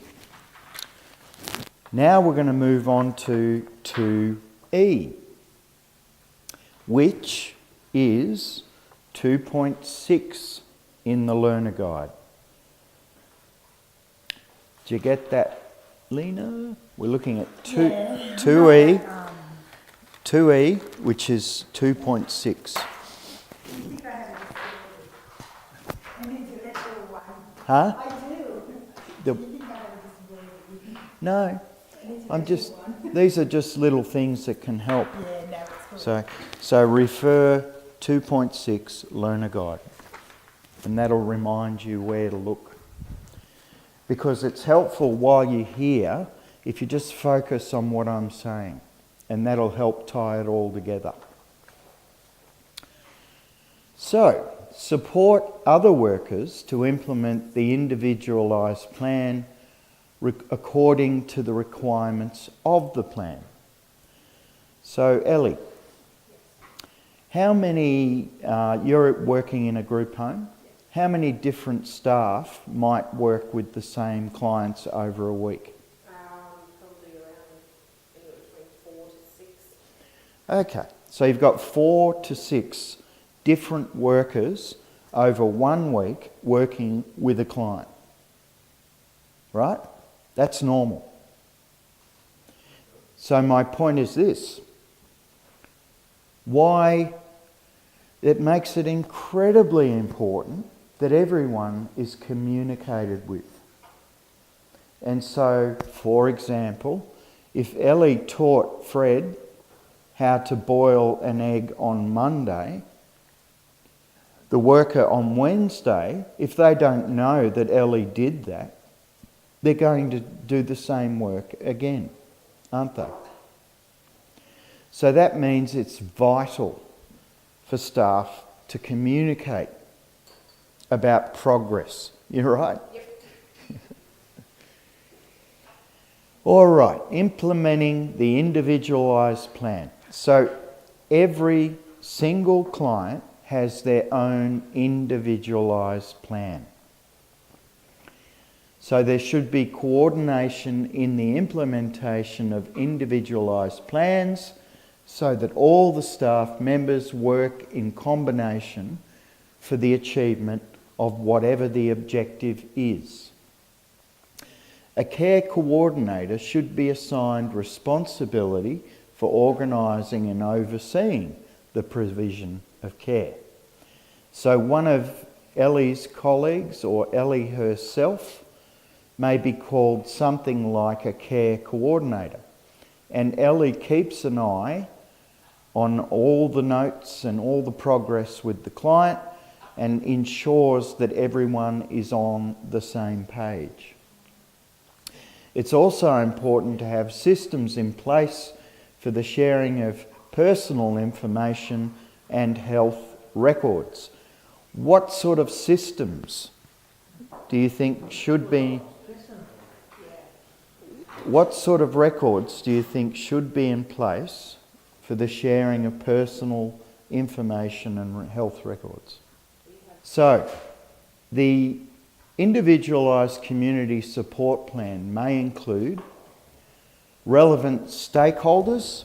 So all of these people around the client can be called stakeholders. Yeah? Community inclusion goals, strategies to achieve the goals, finance and budget, opportunities for further inclusion, who is responsible for actioning and review dates. Activity 2E. Write a paragraph detailing 4 different aspects of care and support that should be included in the individualised plan. A paragraph is usually 3 to 4, maybe 5 sentences, and it's asking you to talk about things that are essential for well-being and general satisfaction. So, what are we thinking? What are the sorts of things we'd talk about? Yep, but also...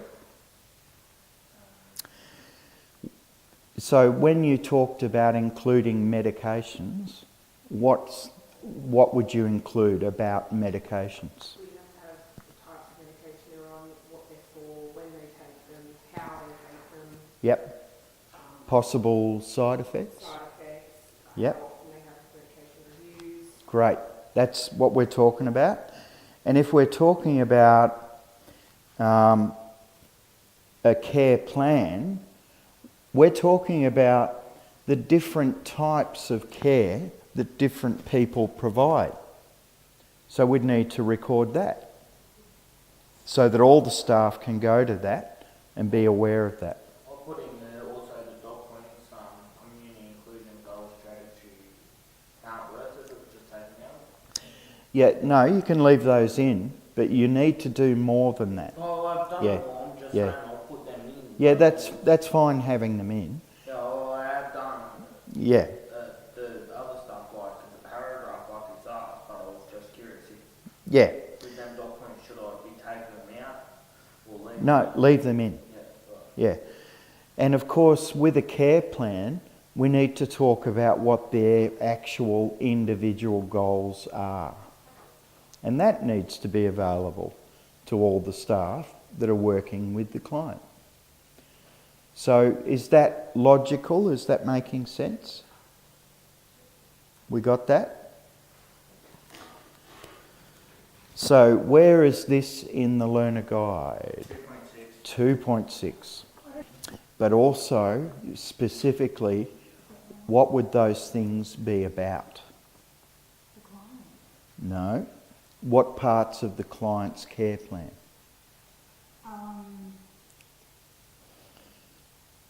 So we were just talking about medications.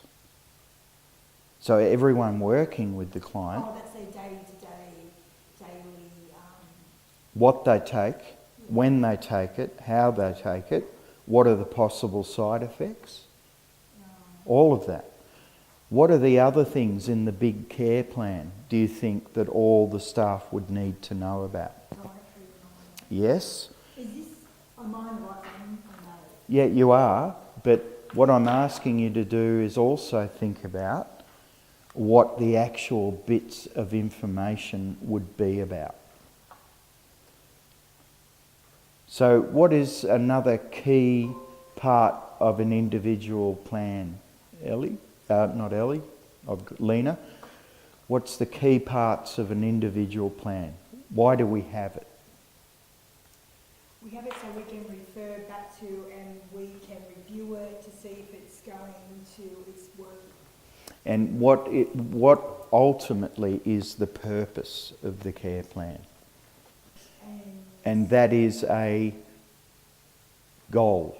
Yes. Therefore, the care plan would include all of the client's goals so that all the staff know what the client's goals are.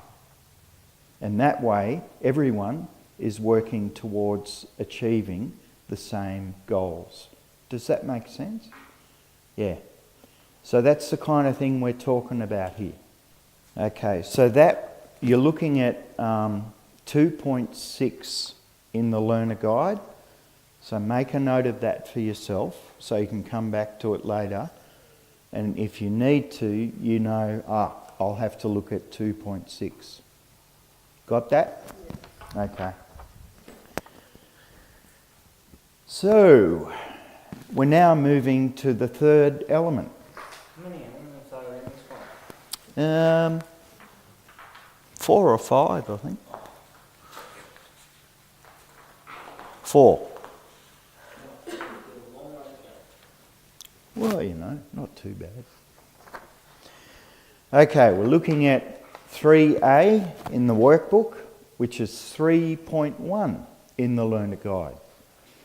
A new element is develop strategies to minimise isolation for a person with a disability. What happens if a person becomes isolated? They get aggro. And what else might they get? Depressed, sad, lonely. Yeah.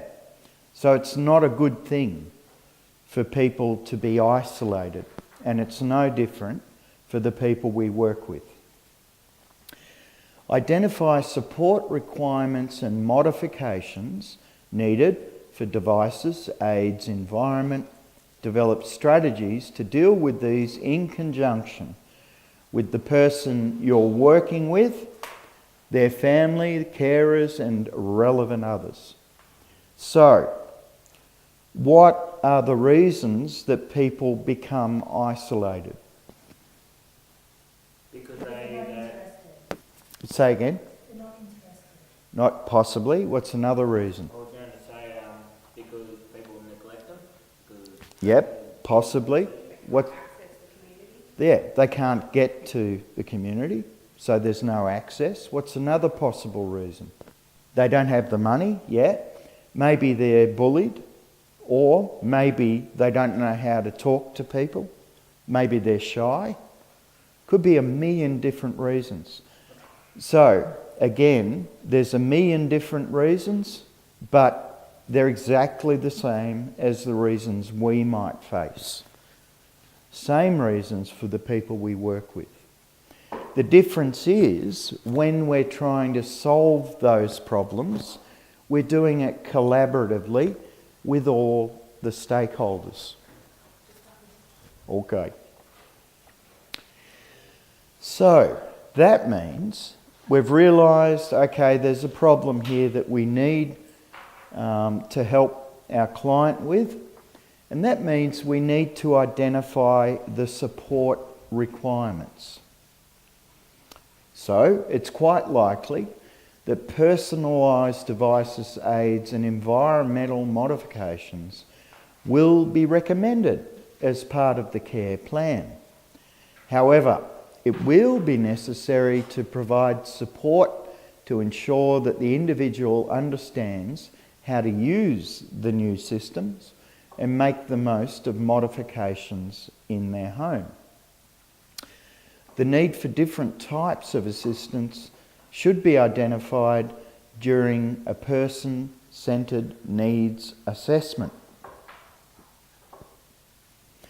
So, imagine that somebody is getting hearing aids for the first time.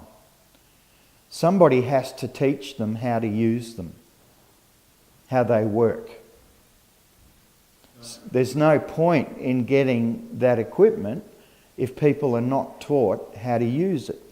Or say you've got a client and you organise an iPad for them. They have to be taught how to use it, don't they? So the people you're working with may use mobility aids, which includes wheelchairs, scooters, crutches, prosthetics. They might use digital programs or applications including voice recognition, screen readers and text resizers. Make the text bigger so you can read it. So if you're working with someone that's visually impaired, you can change the settings that are designed for people that have visual impairment. In other words, the screen is higher contrast with bigger text. You may have education aids, including automatic page turners for quadriplegics, book holders, and adapted pencil grips. So as a support worker, it may be your job to read the manufacturer's instructions and then teach your client how to use it. That could be something you'd be doing. Activity 3A. Refer to the personal care plan for an individual who you are supporting. Highlight the devices, aids and environmental modifications which has been deemed necessary. Mobility aid, programs, educational aids. I've also put it may also be necessary to make modifications for greater access to places that the person visits on a regular basis, such as the installation of ramps, automatic doors, turners, and so on. That's all good. But before, you've got to put a paragraph before that and describe who it's for. So who would need mobility support? People in wheelchairs. Yeah, paraplegic or quadriplegic. Yeah? So, at the beginning of that answer, my client is a quadriplegic. And that means they're pretty well paralysed from the neck down, doesn't it? How do you spell? Paraplegic. P-A-R-A... How do you spell it? P-A-R-A-P-L-E-G-I-C. I-C. Paraplegic. So, if you're unable to move from the neck down, what else would you need out of this list? Communication aids. Yes. And you probably want voice recognition. What would you need out of education aids? Look up here. What would if you're paraplegic, what would you need out of that list? Automatic page. Yeah, you can't turn the page of a book. Well, it depends. Like, some isn't paraplegic, like half of your body doesn't work, or something. No, all four limbs don't work. Oh, Quadriplegic, sorry, quadriplegic. Quad means four, para means two. Yeah. My mistake. So your client is quadriplegic. Oh well, paraplegic in that case, they might need an adapted pencil grip Yeah.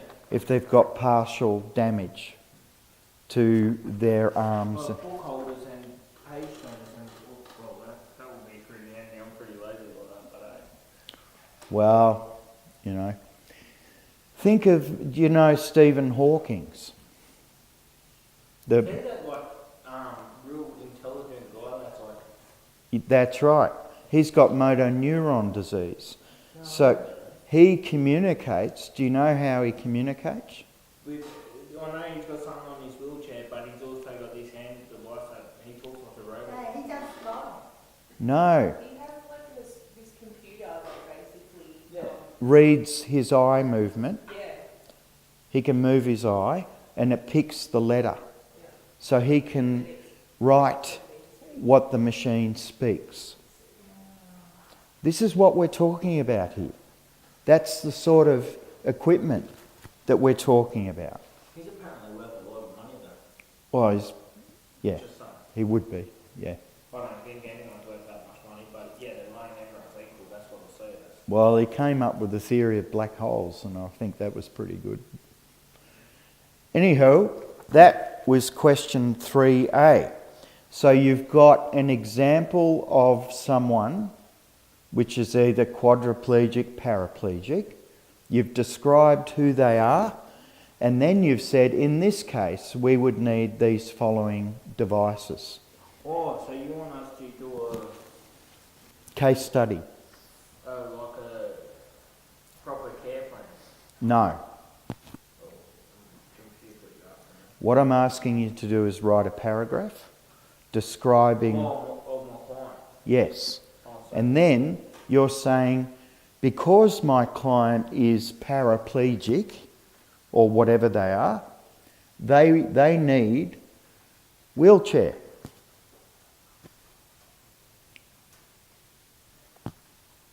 Does this make sense?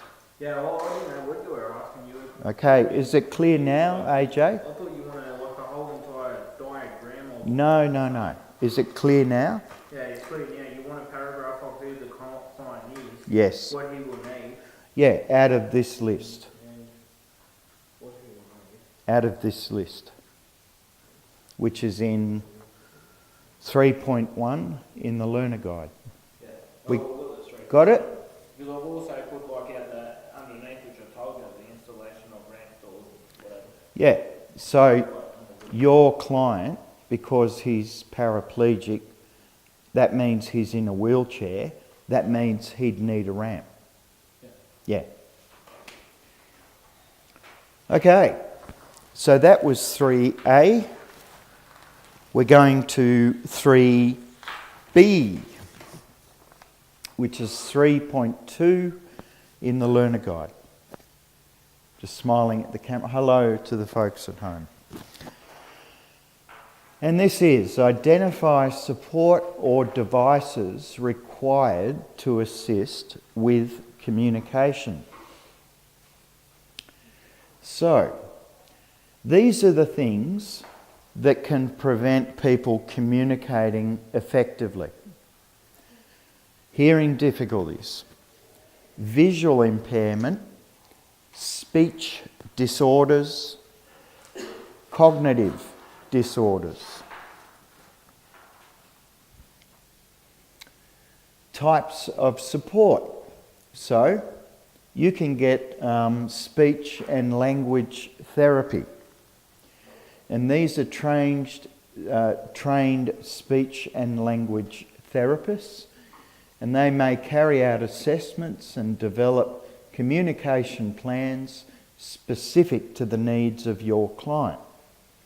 They may outline the types of support which should be given. So, you would add speech therapist to your client's stakeholders. Yeah? Make sense? And also the speech therapist would say, okay, when you're working with your client, these are some of the things you can do to help improve their speech. There may be advocacy. Specialist advocate workers may act on behalf of the individual and ensure that their needs and preferences are communicated. They should take the time to learn about the individual and speak up for them. And we talked about what an advocate is before. You may need to get a sign language interpreter. Many people that you work with in disabilities that are non-verbal may understand some sign language. So if you don't understand sign language, then you'd call for an interpreter. And that means you can have conversations between deaf and non-deaf people. And that means we start to develop an understanding with each other. There are also lip speakers or lip speaking. And they're specialist lip speakers who are able to clearly articulate words and use physical gestures for the understanding of people who are unable to hear. But remember, you can't assume that people who are deaf can lip read. They may not be able to. That's one thing I understood. Now, if you've got somebody, another technique that is visually impaired, well, obviously Braille is an excellent way to communicate. Or perhaps you'll develop a signing system with the people you're working with. So maybe that means toilet. You could make up, or that. You could make up a language. Or you could talk to the family who say to you, well, we've taught Fred, our kid, to do that when he's thirsty. So they may have created their own way of communicating, and we can learn from that. Eye scanning devices, and that's what Stephen Hawkins uses in order to communicate with the outside world. Communication books and boards, and also speech generating devices, which is very easy to do. So you can, in most computers, you can type and then hit a button and the computer will create a voice reading out what you've typed. Can you show me that button? Because I've never heard of such thing. Oh, it's there. Or you can get an app. Ray would know where you can do that, but it's very easy to do. Activity 3B, Here we go. 3B. Provide the details of 3 types of specialist communication. Speech and language therapy, sign language Interpretation. Yeah. Who's speaking? Yep. And the other one we talked about was advocacy. So is everyone clear on that? Everyone got that? You're looking at 3.2 in the learner guide. So make a note of that. And it's looking for details of 3 types of communication assistance that can be provided to people with disabilities. Right. Pardon me. We're up to 3.3 in the learner guide, or it's 3C in the workbook. And here's where we determine physical barriers to participation and identify solutions with the person that has a disability. So here's some examples of the barriers. Steps and curbs can be a barrier. Doors which can't be opened can... Well, maybe the client physically can't open the door. Doorways which aren't wide enough, and people in wheelchairs will often face that. Unsuitable toilets and wash facilities. It is now a requirement that businesses must have a disabled toilet, but not all businesses do. Poor lighting. Lack of signage or visible information, lifts and escalators. So escalators can be a major problem for people in wheelchairs or people that have mobility aids. These are the types of everyday barriers that people with disabilities can face. So what can you do to address these problems? Well, you might replace steps with ramps. You might fit handrails and other physical supports. You might install accessible doors and doorways. You might move furniture and other obstacles. And you might arrange suitable methods of transport.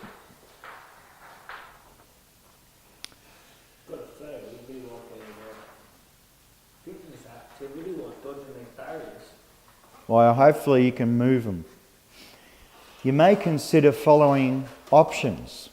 Provide dedicated support in the care environment. So it could be that there'll be a support worker that is dedicated to helping the client with personal care. That is, helping them go to the toilet. You could develop exercise plans for increasing the strength and independence of the person you're working with. You might find alternative methods of delivering goods and services to which the disabled person cannot access. So a very simple example of that would be that we order our groceries and get them delivered, rather than trying to get the client to the supermarket. Activity 3C. Question 1. Detail 3 types of physical barriers that may prevent the participation of person with disability. Steps and curbs, doors which can't be opened.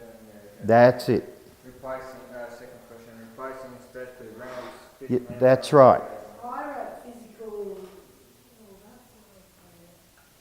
So, basically, question 1,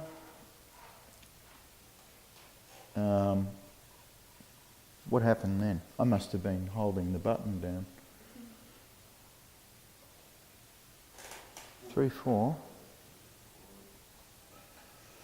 Okay, so this slide, wherever that is in the learner guide, is talking about question 1. And this slide is talking about question 2. Have you got that? Everyone clear? Lovely. What was the second one? The first one was steps, doorways, grids, what was the second one? Second one. Oh, staff members to be consulted. So, who would you talk to about getting these things done? That's one. And then the maintenance. 2. And you talk to the client.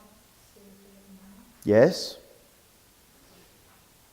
And what about Who else would you talk to about this sort of stuff? NDOS? No, you're supervisor. No, you probably wouldn't talk to NDIS. Your manager might. You would talk to fellow care workers, supervisors, personal assistants, physiotherapists, counsellors, doctors, occupational therapists, technicians. You get it? How do you know what the right handrail is? You'd have to ask a physiotherapist because you can't diagnose that. You're not a specialist. Does that make sense?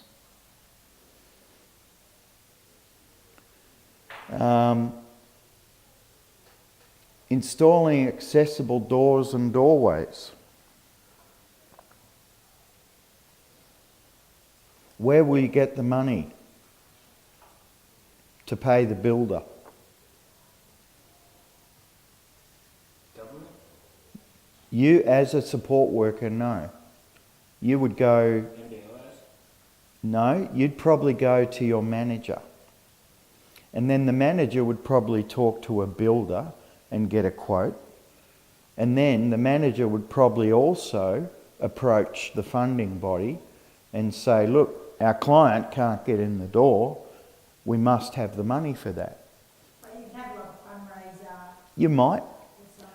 You might. So,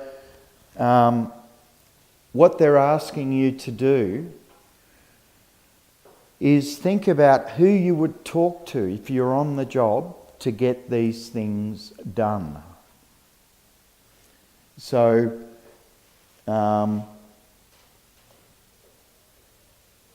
doorways which can't be opened. Maybe it's because your client has got a very weak grip. How can you improve someone's grip?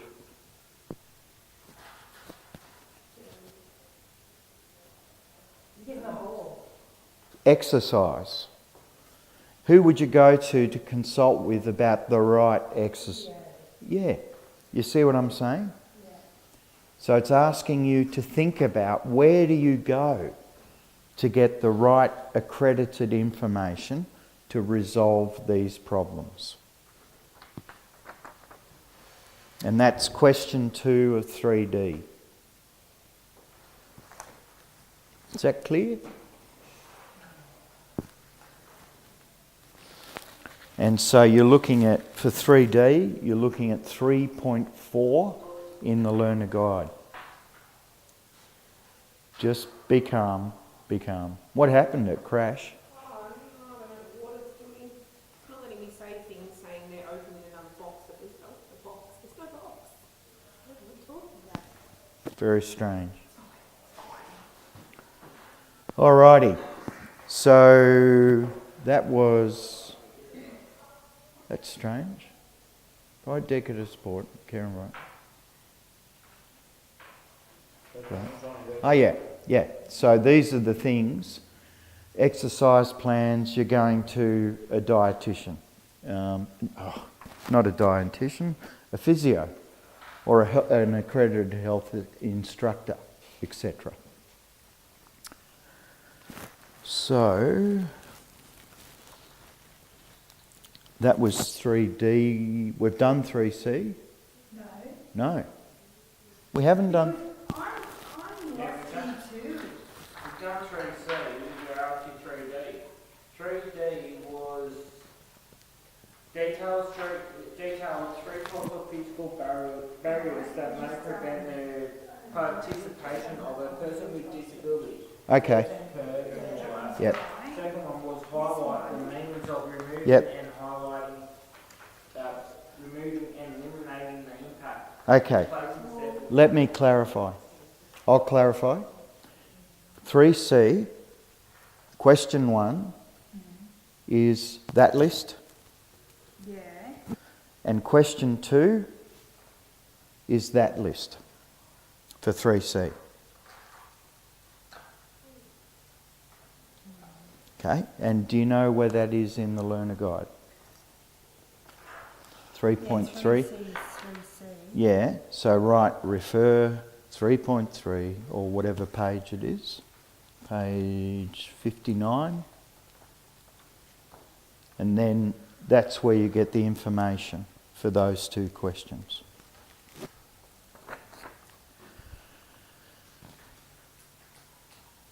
Right, so what I was doing then was talking about the second question in 3D, and that's my mistake.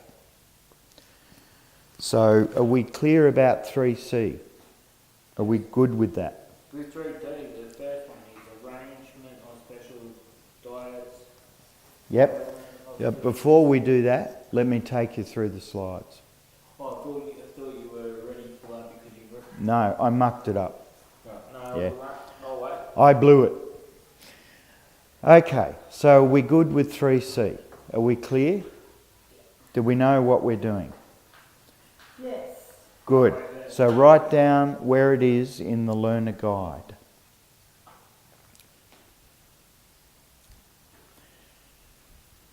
Okay, 3.4, which is 3D. Recognise own limitations in addressing issues and seek advice when necessary. Why is it important to recognise our own limitations? Because if we don't, then we might not be offering the best possible support to the client. That's a good reason. What's another reason? You could stuff up so badly that there's no coming back from it. Yeah, that's true. You could be sent to prison if you recommended that somebody does something that's outside of your expertise. So, we need to learn about the disabled individual and identifying appropriate forms of support. And that's where 3C was leading us to. This idea that there are people that are qualified to do specific things and that we have to listen to them and record the fact and keep a record and proof that we are acting on their advice. If we don't do that, then we can end up criminally charged. Developing plans in accordance with the person's needs and aspirations. So as we know, the plan we create must be led by the client.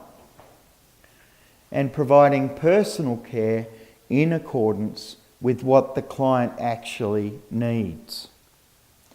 So we're not providing care unless it is directly relevant to the person we're working with.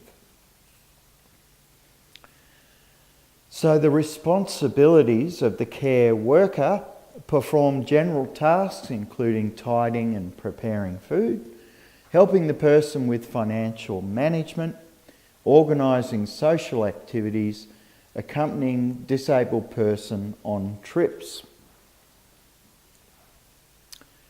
You may look for the advice of managers, fellow care workers, supervisors, personal assistants, physiotherapists, counsellors, doctors, occupational therapists, activity coordinators, technicians, advocacy support workers, community outreach workers, administrative staff.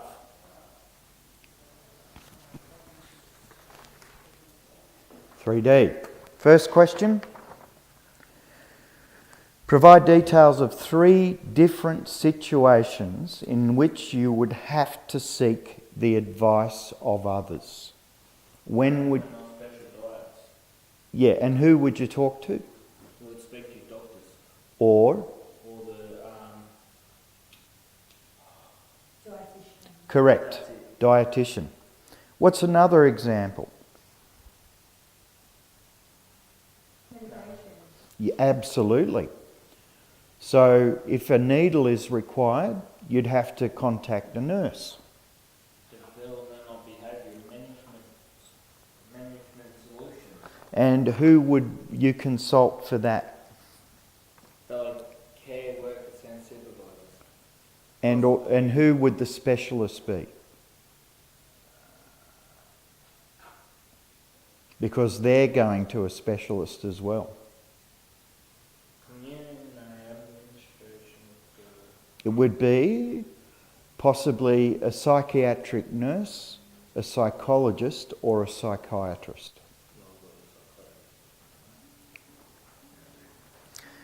And then question 2 is basically asking for the list, which is in the workbook. Okay? So that is Which one? 3.4. At the end of the page. And where does it... so now we're moving to activity 3E, which is 3.5 in the learner guide. Are we ready? Here we go. 3.5. Identify and assess barriers to communication, social participation caused by cognitive defects and develop solutions.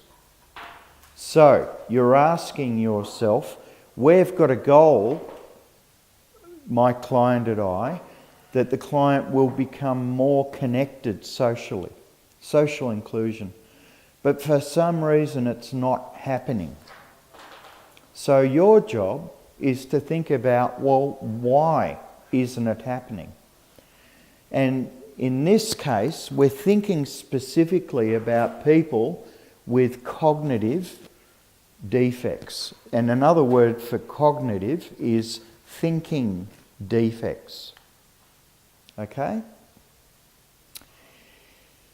And what does it mean if somebody has a thinking defect? I'll tell you. It means they struggle to maintain attention and concentration. It means that their memory, they may struggle remembering things. It means they may literally interpret what is said. If I said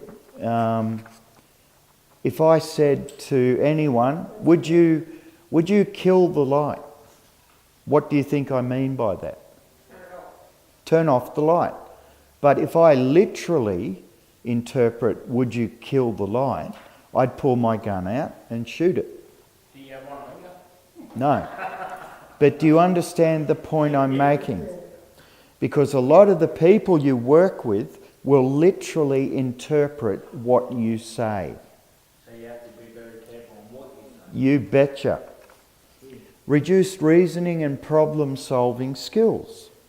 Challenges with comprehension of information and reduced social communication. So, these are barriers that can prevent someone connecting with the community. Because they may meet someone one day, hello AJ, and then they'll see you 10 minutes later and they'll forget they've ever met you. Really. Wow. So would this be classified as connective defects? Cognitive defects. Cognitive. Another word for cognitive is thinking. Thinking defects. So, There's even challenges it's got to be. yeah, all the same idea. So there's some of the things you'll encounter that you need to try and support and help people through. So somebody that has a memory deficit, there was a film once called Proof, Proof, and this guy could only remember one day at a time. So what he did, he got a Polaroid camera, and he took Polaroids of everything during the day and then wrote underneath it, "This is what I was doing yesterday." So that is a way you can help people if they've got a memory problem. So, what are you meaning? He could only remember the one day? Yes. So he couldn't remember yesterday? No. Yeah, like that movie with Barry Drewmore in it. Yes. That's beautiful, and she forgets. Every day is like starting all over again. Yeah. But what I'm trying to communicate here, you will actually work with people that have that challenge. So you'll need to learn how you can help them. So every day they're starting their life fresh, like it's a new, like see how we wake up, they'll be like, you just, you start every day, no memory. Sorry? I would rather be dead than Yeah. like that would be. Or watch the Yeah. movie where this funny character, I can't remember his name, Yeah. but he was attracted to this couple on LA. She was good looking, Uh-huh. but she was in a major accident. Okay. And it's the 31st of this pumpkin and her dad's birthday, they crashed. Yeah. Yeah, they got a pineapple on that. That's, That was Oh, there you go. And I watched that, but I was more interested in her and the dreams he was having. Well, next time you watch a film like that, this is what it can be like to have a cognitive deficit, to live like that. And they're the people that you may be working with.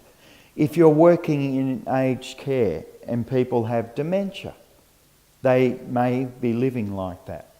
So as a support worker, you're learning how you can help people. because they will forget sometimes every time like you're starting your shift, they'll be like, who are you? That's right. And you've got to manage that and work with it. So, here's some of the things you can do to try and help. Allow the person extra time to understand the information. Give them more time to comprehend. Check to ensure that the person understands what you say. How do you check that somebody understands what you say? Yeah. Is this making sense? Do you understand me? Have you got any questions? You ask clarifying questions. Establishing eye contact and, if appropriate, touch before speaking. And that gets people's attention. Holding conversations in quiet areas where there aren't too many distractions. Making use of communication devices specific to the person's disability. All of that can help.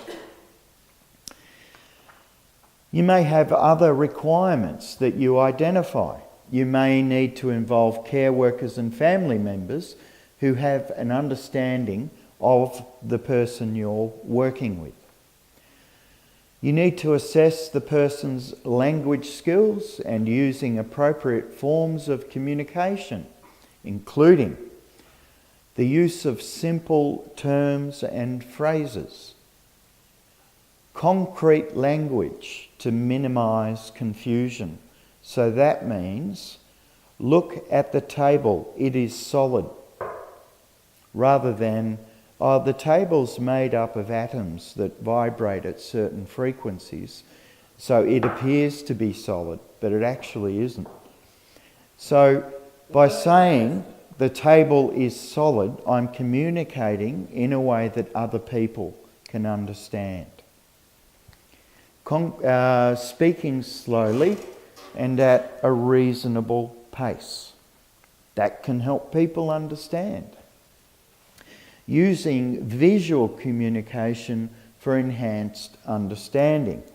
And that's why when we train, we use a whiteboard, we might use videos or a PowerPoint, and I gesture and I try to modulate my voice so that it stops everyone falling to sleep.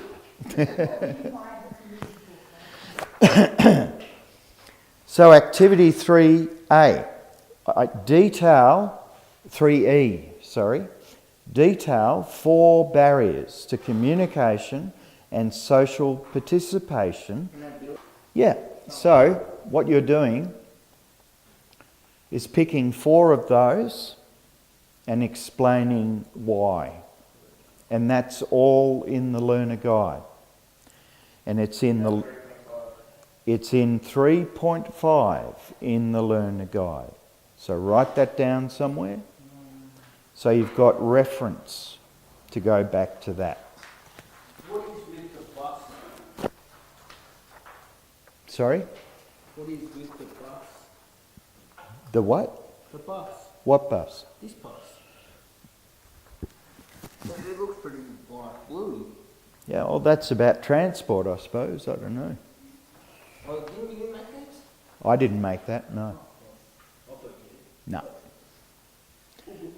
Okay, we're moving to 3F now, which is 3.7 in the 3.6, thank you, in the learner guide. That's 3.6 in the learner guide, 3F in the learner workbook. Discuss travel and transport issues with the person to identify strategies to address these. So the folks that we work with in disability support are often limited in the choice of transportation. That's very common.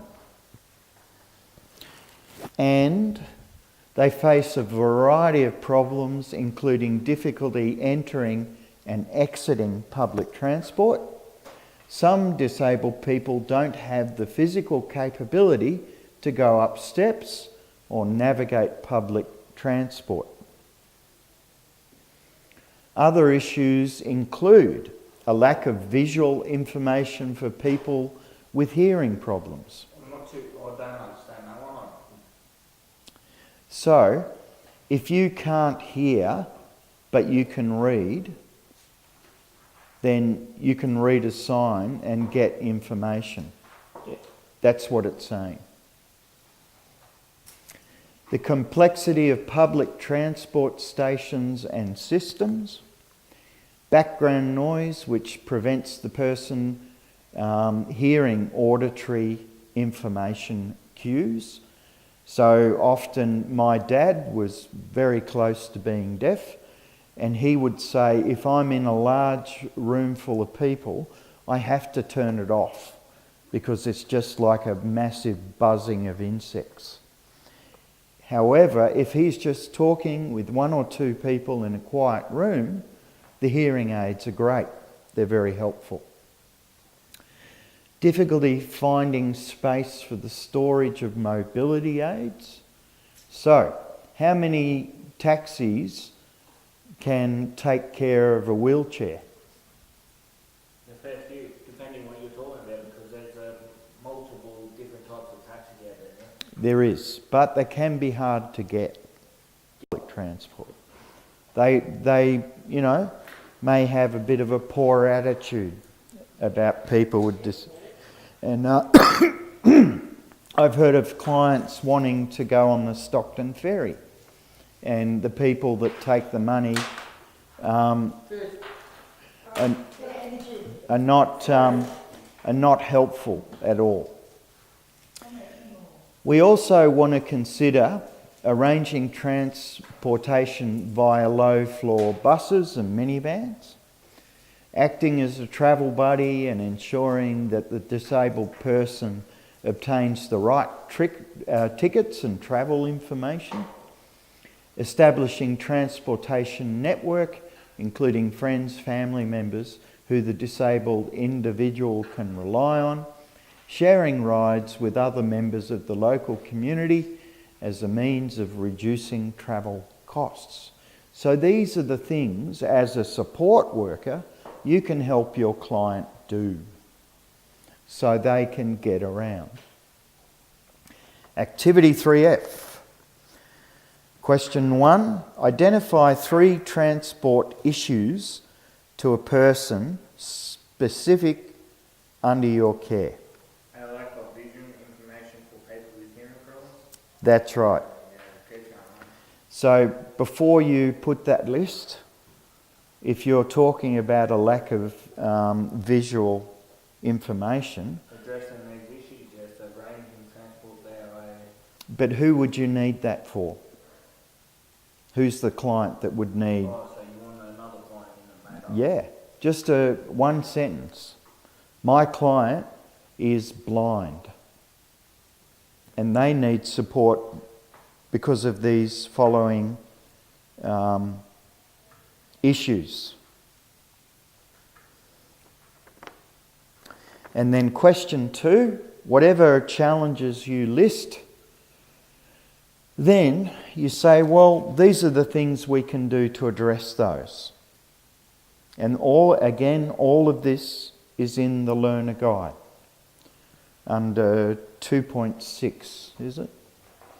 Yeah, 3.6. 3.6, I'm sorry. So for question 3F, refer 3.6. All right, we've done 3F. We're now moving to activity 3G, which would be, 3.7 in the learner guide. We're still on the third element, and specifically put in place processes to evaluate and ensure ongoing success of strategies. So, we've done all of this work up until now, and we've engaged the client with the community and with what interests them, and engaged in a process of making sure they've got access and they need the equipment they need and the finance they need. We've done all of this work, but what needs to happen now is that we've got to make sure that what we're doing is actually working. And the only way we can prove that is to keep records and observations and notes. Evaluating strategies.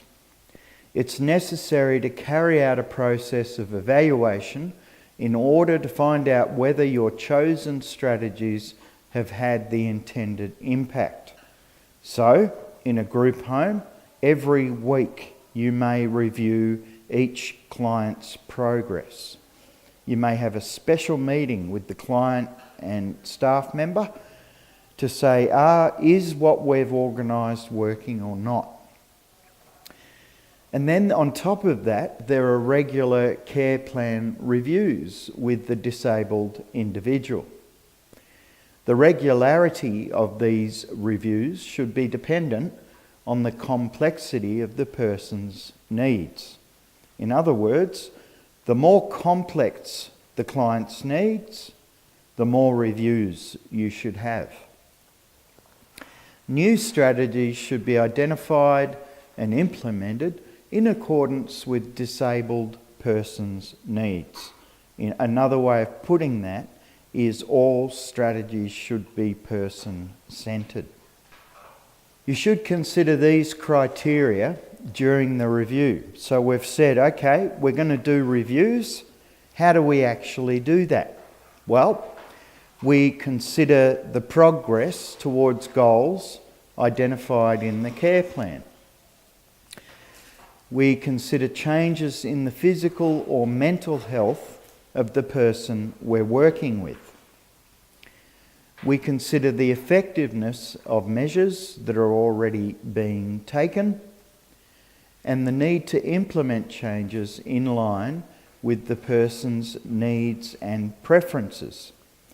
How do we know and keep in touch with the person's needs and preferences? You ask them. So, in order to know what a person's needs and preferences are, you have to ask them.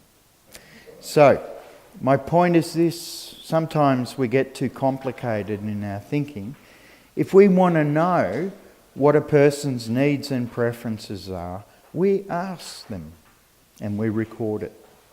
And that's how we find out if their needs or preferences have changed. Activity 3G. What processes does your organisation have in place for the evaluation of person-centred strategies? So fundamentally, we have self-assessments by the client, observations, client feedback. 3 things. However, what else did I talk about through those last few slides?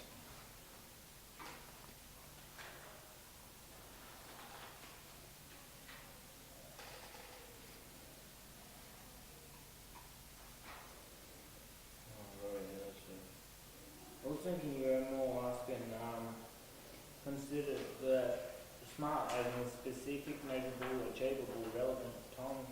That's good to include that. But what we're looking at here is monitoring progress, not planning a goal. We've talked about 3 forms of evaluation. Just before, we said self-assessment. So that's when the client assesses whether they're still happy about the goal. Observation and client feedback. They're 3 ways you gather information. The other things that I talked about are here, and they're also in your learner guide. And for example, the more complex a person's needs, the more reviews should happen more frequently. Does that make sense? Yeah. So you're popping that into a couple of sentences in your answer.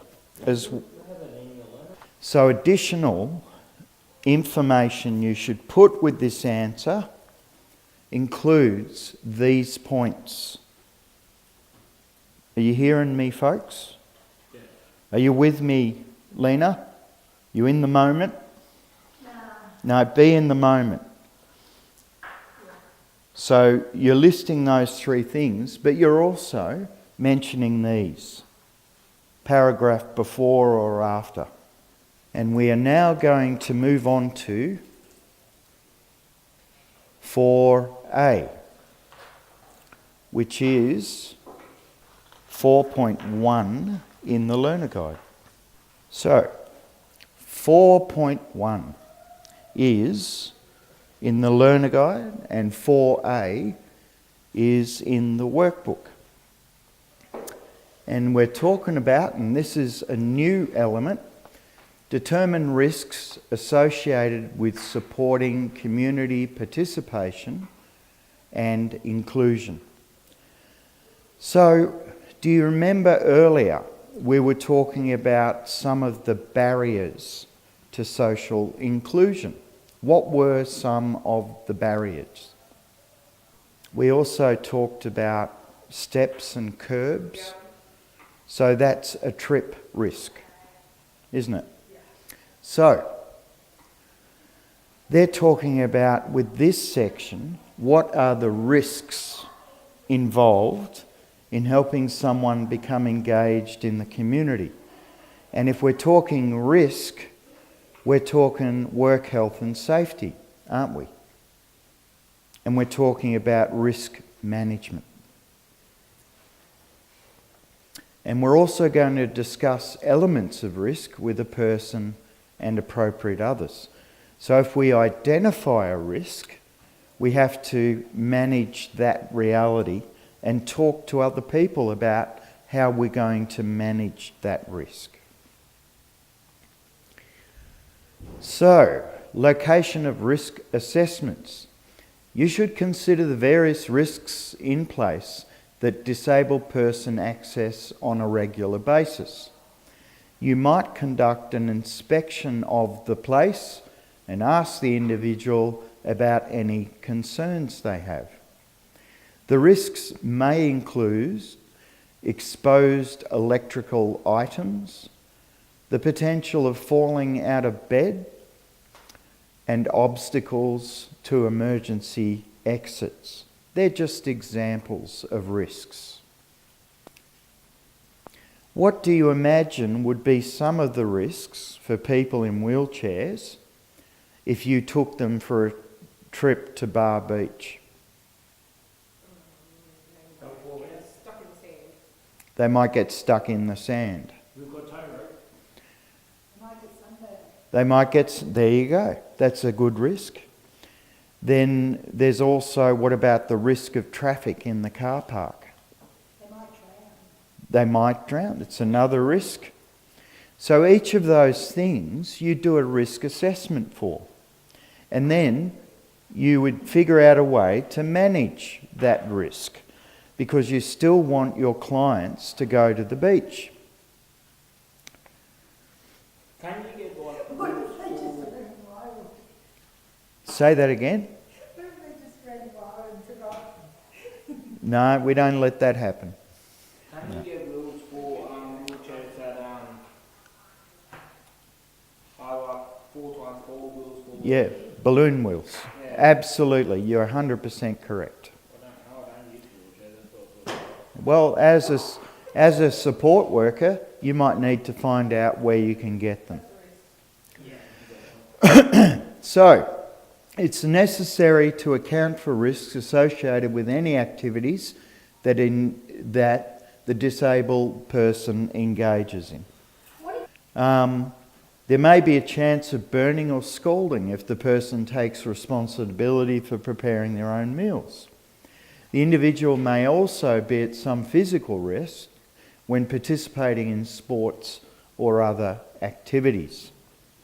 So, one year we did take 12 people wheelchair bound, some with very severe disabilities, to Bar Beach. And it took about a month to plan it and ensure that we had the right people there to do the risk assessments and then manage it. So, risk of drowning, well, we got 3 bronze medallion volunteers that are also trained in disabilities.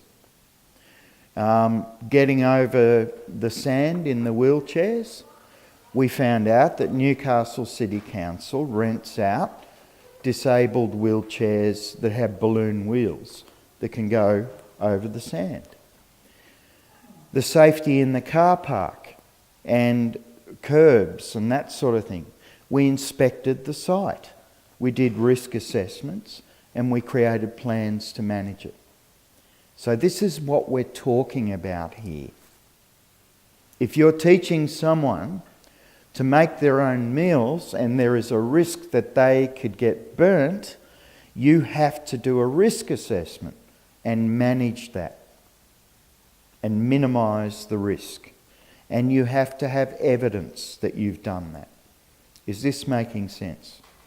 So you would consult with everyone involved with the client and say, yep, it's okay. We've got the right people who are properly qualified in place.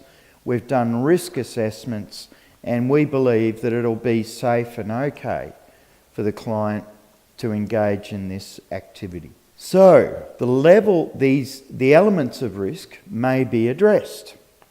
The levels of risk associated with a particular hazard. Employee responsibilities for dealing with aspects of risk. The supervisory responsibilities of community group leaders. So if you're taking your client to a neighbourhood centre, do they have risk management plans in place for the activities they hold with your client? The risk of particular activities, the regularity of risk assessments, risk management strategies that can be adopted by the disabled person. So here are the things that my client can do to manage their own risk. Activity 4A. Carry out an assessment of locations and activities specific to the personal circumstance of an individual under your care. So you want us to make up another client? What I'll do is help you to make up a client and give you a scenario. And then question 2, detail 5 elements of risk that may be considered during a discussion with a person under your care. So for question 1, I'd like you to imagine that you are taking someone who is quadriplegic to the beach.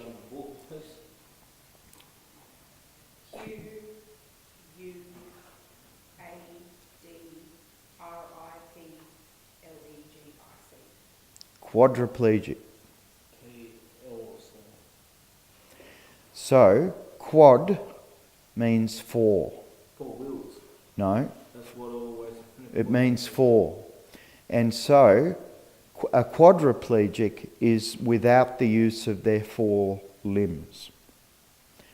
Now, I just went through a story with you guys about taking people to the beach, didn't I? Yes. There's heaps of steps. There's heaps. Well, I gave them to you and I'll give them to you again. That's organising transport. Okay, so let's go one at a time. First of all, for question 1, your person is a quadriplegic and they want to go swimming in the surf. Okay? That's all you need to write about the person. Quadriplegic wants to go swimming in the surf.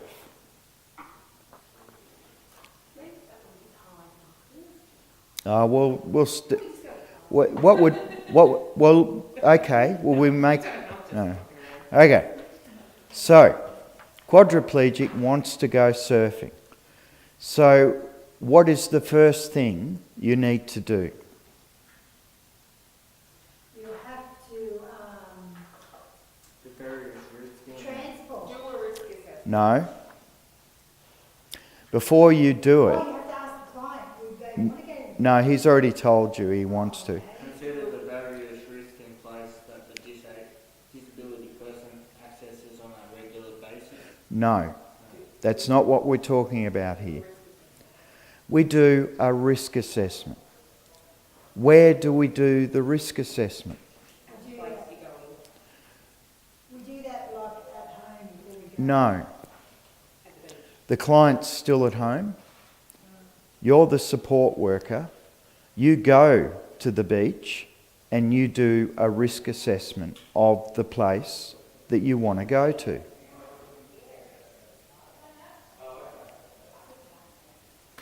You can't possibly take a client before you've done a risk assessment and a site inspection. Okay? What are you looking at when you inspect Bar Beach? Anything that might pose a risk to. And what's an example of some of the things that might pose a risk? Death? But, oh, steps. So at Bar Beach, are there steps? Yes, there are. So you need to know about that. Write it down. Steps. That's a problem. What are some of the other things that you're looking at Bar Beach? Yes. How does the car park work? Can we park the van with the chair lifter there and safely get people on and off the bus? Okay, let's move forward a bit. What else are you looking at now? We've seen steps. What do you need though to get onto the beach? You need a ramp. Is there a ramp?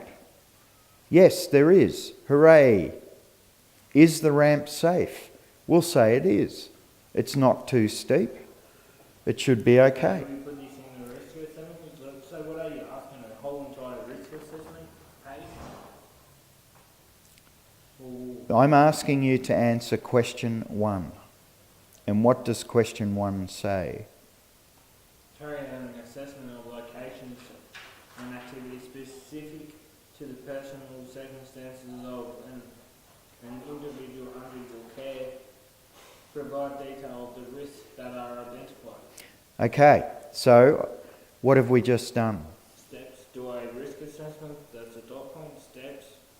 So what you're doing in your risk assessment is you're inspecting the site to identify risks.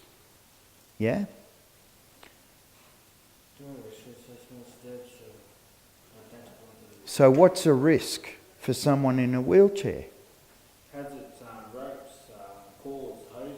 And steps? Check the traffic, use the ramp. Steps are a risk. What else is a risk? The car park.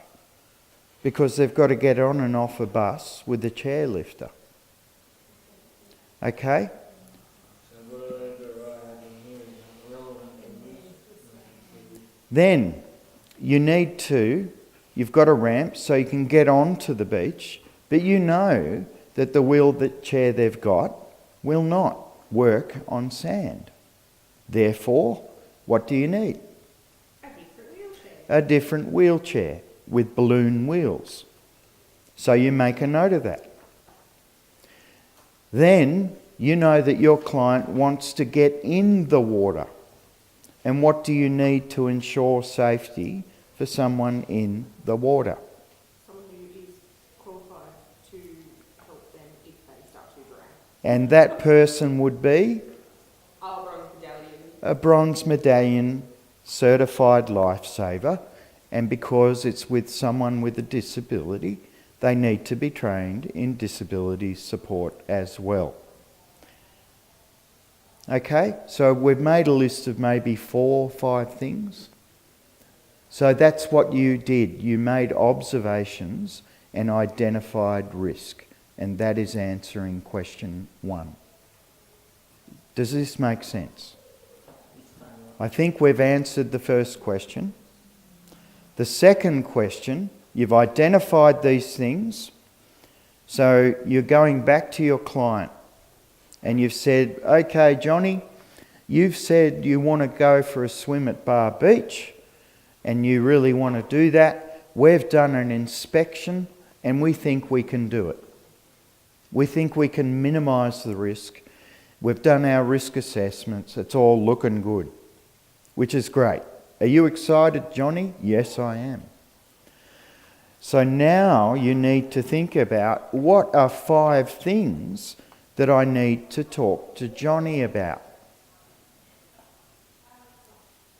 So, what do you talk to people about who swim in the ocean?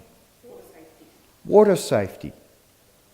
So you need to have a chat to John and say, Johnny, we've organised a volunteer bronze medallion lifesaver who will be able to help keep you safe in the water.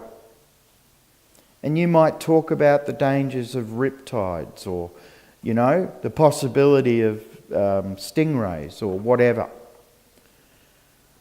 What's another thing you'd talk to John about? Yes, traffic safety. And, you know, there'll be support workers with you that will help you ensure that you are safe in the car park. What else could we talk to him about? Sunburn risk. Johnny, we've got 50 plus blah blah that you can use on the day we go to the beach. What's another thing? What is a strategy you could give Johnny to help keep himself safe? John, if you don't feel comfortable or you feel unsafe at any time, that's right. And what exactly would that be for Johnny? If he's feeling unsafe in the surf, take him off the surfing. No, how would we know? What could we get him to do to help us? No, Or like to wave or something or some sort of signal. he can't. He's quadriplegic. Oh, maybe to get him tall? He could yell out, please help me. Yeah. Or why not buy a whistle from a sports shop? He's got it in his mouth. He can hold it there comfortably. Johnny, if you're feeling uncomfortable, blow this whistle as loud as you can. I always have. Because we just went through. I know what we went through and what not. So what you do is map the things we went through out in the risk assessment table. Yeah. Yeah, you can do that. Yep. And write the story above it, basically. Yeah, absolutely. That's fine, AJ. Okie dokies. So now we're moving to activity 4B. And this is the last element before we go to the skills activities. So we're going to take a short break after this question. So it's called 4.3, but we're actually working on 4B in the workbook. Have you got a 4.3 in the learner guide or a 4.2? Okay. So you're looking at 4.3 in the learner guide for question 4B. Right. So adopt a general risk management strategy, highlighting, and guys, this is exactly what you just did in the last question. Appropriate means of avoiding risk factors, ways of limiting the potential of risk and the repercussion of negative events, contingency plans which should be implemented when necessary. Does everyone know what the word contingency means? So you want us to add to a story here, or? No. We'll get to that in a minute. Yeah. Yeah. Yeah. Contingency, does that mean like things that you put in place to eliminate risk? Like, You could call it a plan B or a plan C if plan A doesn't work. So contingency are plans that you have, that you've already thought about when you have to change the plan. 4B, consider the risks that were identified during the last question. 4A, highlight the strategies which may be adapted in order to remove or reduce the risk. So, what was one of the risks we identified in 4? Sorry? Steps. That's not the risk. The risk, why do steps represent a risk? Well, I really don't know because you've lost me. I was That's getting not a sunburned, risk. it was being drowned. Correct. The risk, that's right. The risk with steps is that someone will fall over. That's the risk. Does that make sense? Yeah. If you're in a wheelchair, you could flip out of your wheelchair and fall out of your chair. That is the risk that you're addressing. Another risk was drowning. Another risk was, being hit by a car in the car park. Another risk was sunburn. What was another risk? I think, that's what we came up with. yeah, that'll do. So you list those and then you say, okay, what is my strategy to address that risk or minimise the risk? How is it a risk against sunburn? Like, that's a You've been natural. sunburned? Yeah, I have actually. If I get sunburned too many times, you're going to get skin cancer. But yeah, okay, I can understand that. But it's light, people get sunburn. I say that as light. Sunscreen. That's Some sunscreen on the news it was rated. Sunscreen was rated, and some are pathetic. so. Some are I'm hearing you, AJ, but the point here is what we think about sunburn is not important. It's a question of what you have to do at work. So on the I'm job, trying to work out the question. That's all. well, being sunburnt is an injury. You're injured. Right, yeah. So that's a risk. And if I came home and my client was sunburned, I would then have to and you'd probably get into a lot of trouble. So, what do you do to reduce the risk of sunburn? You need to put on your sunscreen. Sunscreen. And what else? A hat. Sunglasses. Long sleeve shirt. Or a rashy top. Whatever. So you've listed the risk and you've listed your solution.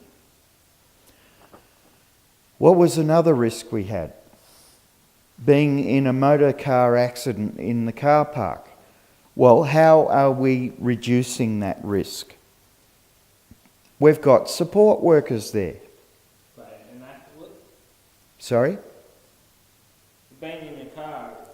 Being in a car accident in the car park. That's a risk. Yeah, it is a risk, but having support workers there, like if people see a smashed car, people usually run over and help and make sure everyone's okay. No, you're not quite getting what I'm saying here. If you're in a busy car park and you're taking people in and out with a chair lifter at the back, You need more than one person. and you need one person just watching for traffic. And that's how we avoid people being injured. So, being in a car accident, being... The risk is being hit by a car in the car park, and the way that we reduce that risk is to have a staff member that is watching out and helping to keep people safe. What was another risk that we talked about? Drowning. Wasn't that a risk? How are we reducing? Falling out of a wheelchair. Yep. How are we reducing the risk of drowning? We've got our bronze medallion person. Yes. So they're qualified, highly qualified, life-saving. Well, they went to the Olympics and swam. Maybe. But you can get your bronze medallion without being an Olympian. Well, why can't you have it just a normal lifeguard? Like, Because it's not high enough qualification. so would they understand a higher qualification for having people look out for... With disabilities, yes, that's correct. Suppose they didn't put it as a gold. As a what? As a gold medal. No, not a gold medal. No. Now, that's what I'm saying. I'm surprised they haven't put it as a gold medal. No, it's just a bronze medallion. Semantics anyway. Yeah. And what was another risk? Falling out of a wheelchair. Yeah, that was the steps. And we've gone, because we've got a, yeah, that's what I was just saying. Another one was the wheelchair digging into the sand, which is a risk. How do we overcome that risk? We've had a special wheelchair. Yeah, balloon wheels. Yeah, balloon wheelchairs that we were able to hire from the council.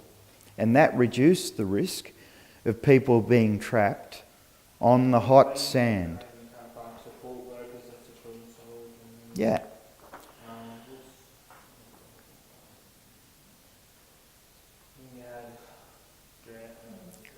So this is the kind of work, if you're going to take people on an outing, if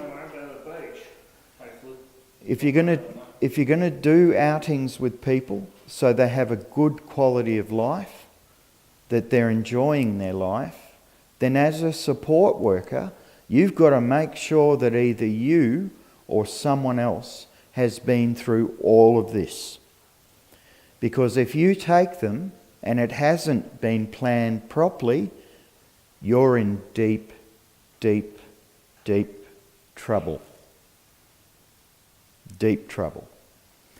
This is why we're talking. That's why it took a month. Wow. Even just talking about it stresses me out. Yeah, but it may not be you actually doing it, but you need to know enough that you know that it needs to be done. Somebody has to do it. How do you know if the lifeguard has a bronze medal? You check their credentials and their qualifications. And if they haven't provided you you have to say it later, mate, you're not hired, go to the next person? That's correct. That's sweet. Yeah. At least I can say that to someone. Yeah. You're not hired, mate, see you later. If you don't have the qualification, you can't do the work. Okay. Sorry? Do they get paid for that? In this case, they were volunteers. There are people that feel like they want to give back to the community in that way. So 3 people gave up a day of their time. So we're looking at Section A of the summative assessment. And it turns out for Section A skills activity, there's nothing you need to do. And that's good. No, not the same with B. So if you look at Section B, knowledge activity, you'll see that there are 6 questions. Every one of these questions you have already answered in the workbook. So it just means you need to refer back to the work you've already done. Is this making sense? Question 1. Name 7 best practices for social inclusion. It was one of the slides you looked at. So it's in the learner guide. Everything here in those 6 questions is in the learner guide. So we just finished talking about Section B. That's Section B.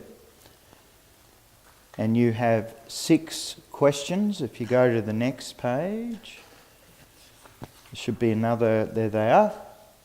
They're the 6 questions. And all of those questions you've answered in other questions earlier on. Okay? Make sense? Yeah, that's no good. Sorry? See, that's no good. We're about to look at Section C, which is performance activity.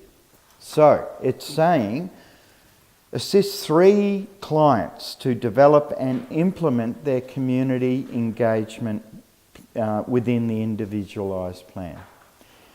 So, listen to me carefully. You need to pick 3 people. Make them up. Shall I give you a suggestion? Would you like suggestions?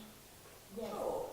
The first one could be a 49-year-old male with Down syndrome. That'll do. So what would be something you would imagine you would need to help him with to promote his social inclusion? Take it to the community centre? Getting there? Transport, you mean? Yeah, transport. Okay. So typically a struggle that somebody with Down syndrome would have would be being able to read and interpret bus routes. And maybe you'd want to support them to make sure that when they pay for their ticket, they're getting the right change. So there are 2 things that you need to teach your client so that they can be more connected to the community because they're learning how to use public transport. Does this make sense? So, transport, like, so in this question you're asking, like, how to, with transport for example, how to catch it and how to pay and get the right change and whatnot. Yeah. For a person, the first person is a male, 49 years old with Down syndrome. So, you're picking one thing to support that client to access the community. So the first thing is you're supporting your client with transport or using public transport. That's the first one. What would be a second different client that you might use? Use Paul, quadriplegic. Quadriplegic. And what are they trying to access? Okay, so if someone is a quadriplegic, what do they need to be able to do if they're going to play bingo? Get there. No. Markers. Use a marker. So either, They are called dots. whatever. So either your client, you would help him get a mouthpiece that can hold the marker, or you would arrange for a support worker to be with him so he could tell the support worker which box to mark off. And that is helping him access his community involvement at bingo. So that's 2 you've done. One more. What would be one more? Another client. Tom Cannon. Not with you there, mate. Oh, you read that off my paper. Yeah. Let's say it's Sophie, and Sophie is 24 years old, very attractive woman, but She blonde, blue eyes. yep, could be, but she's got the mind of a 10-year-old. So she wants to access dancing class.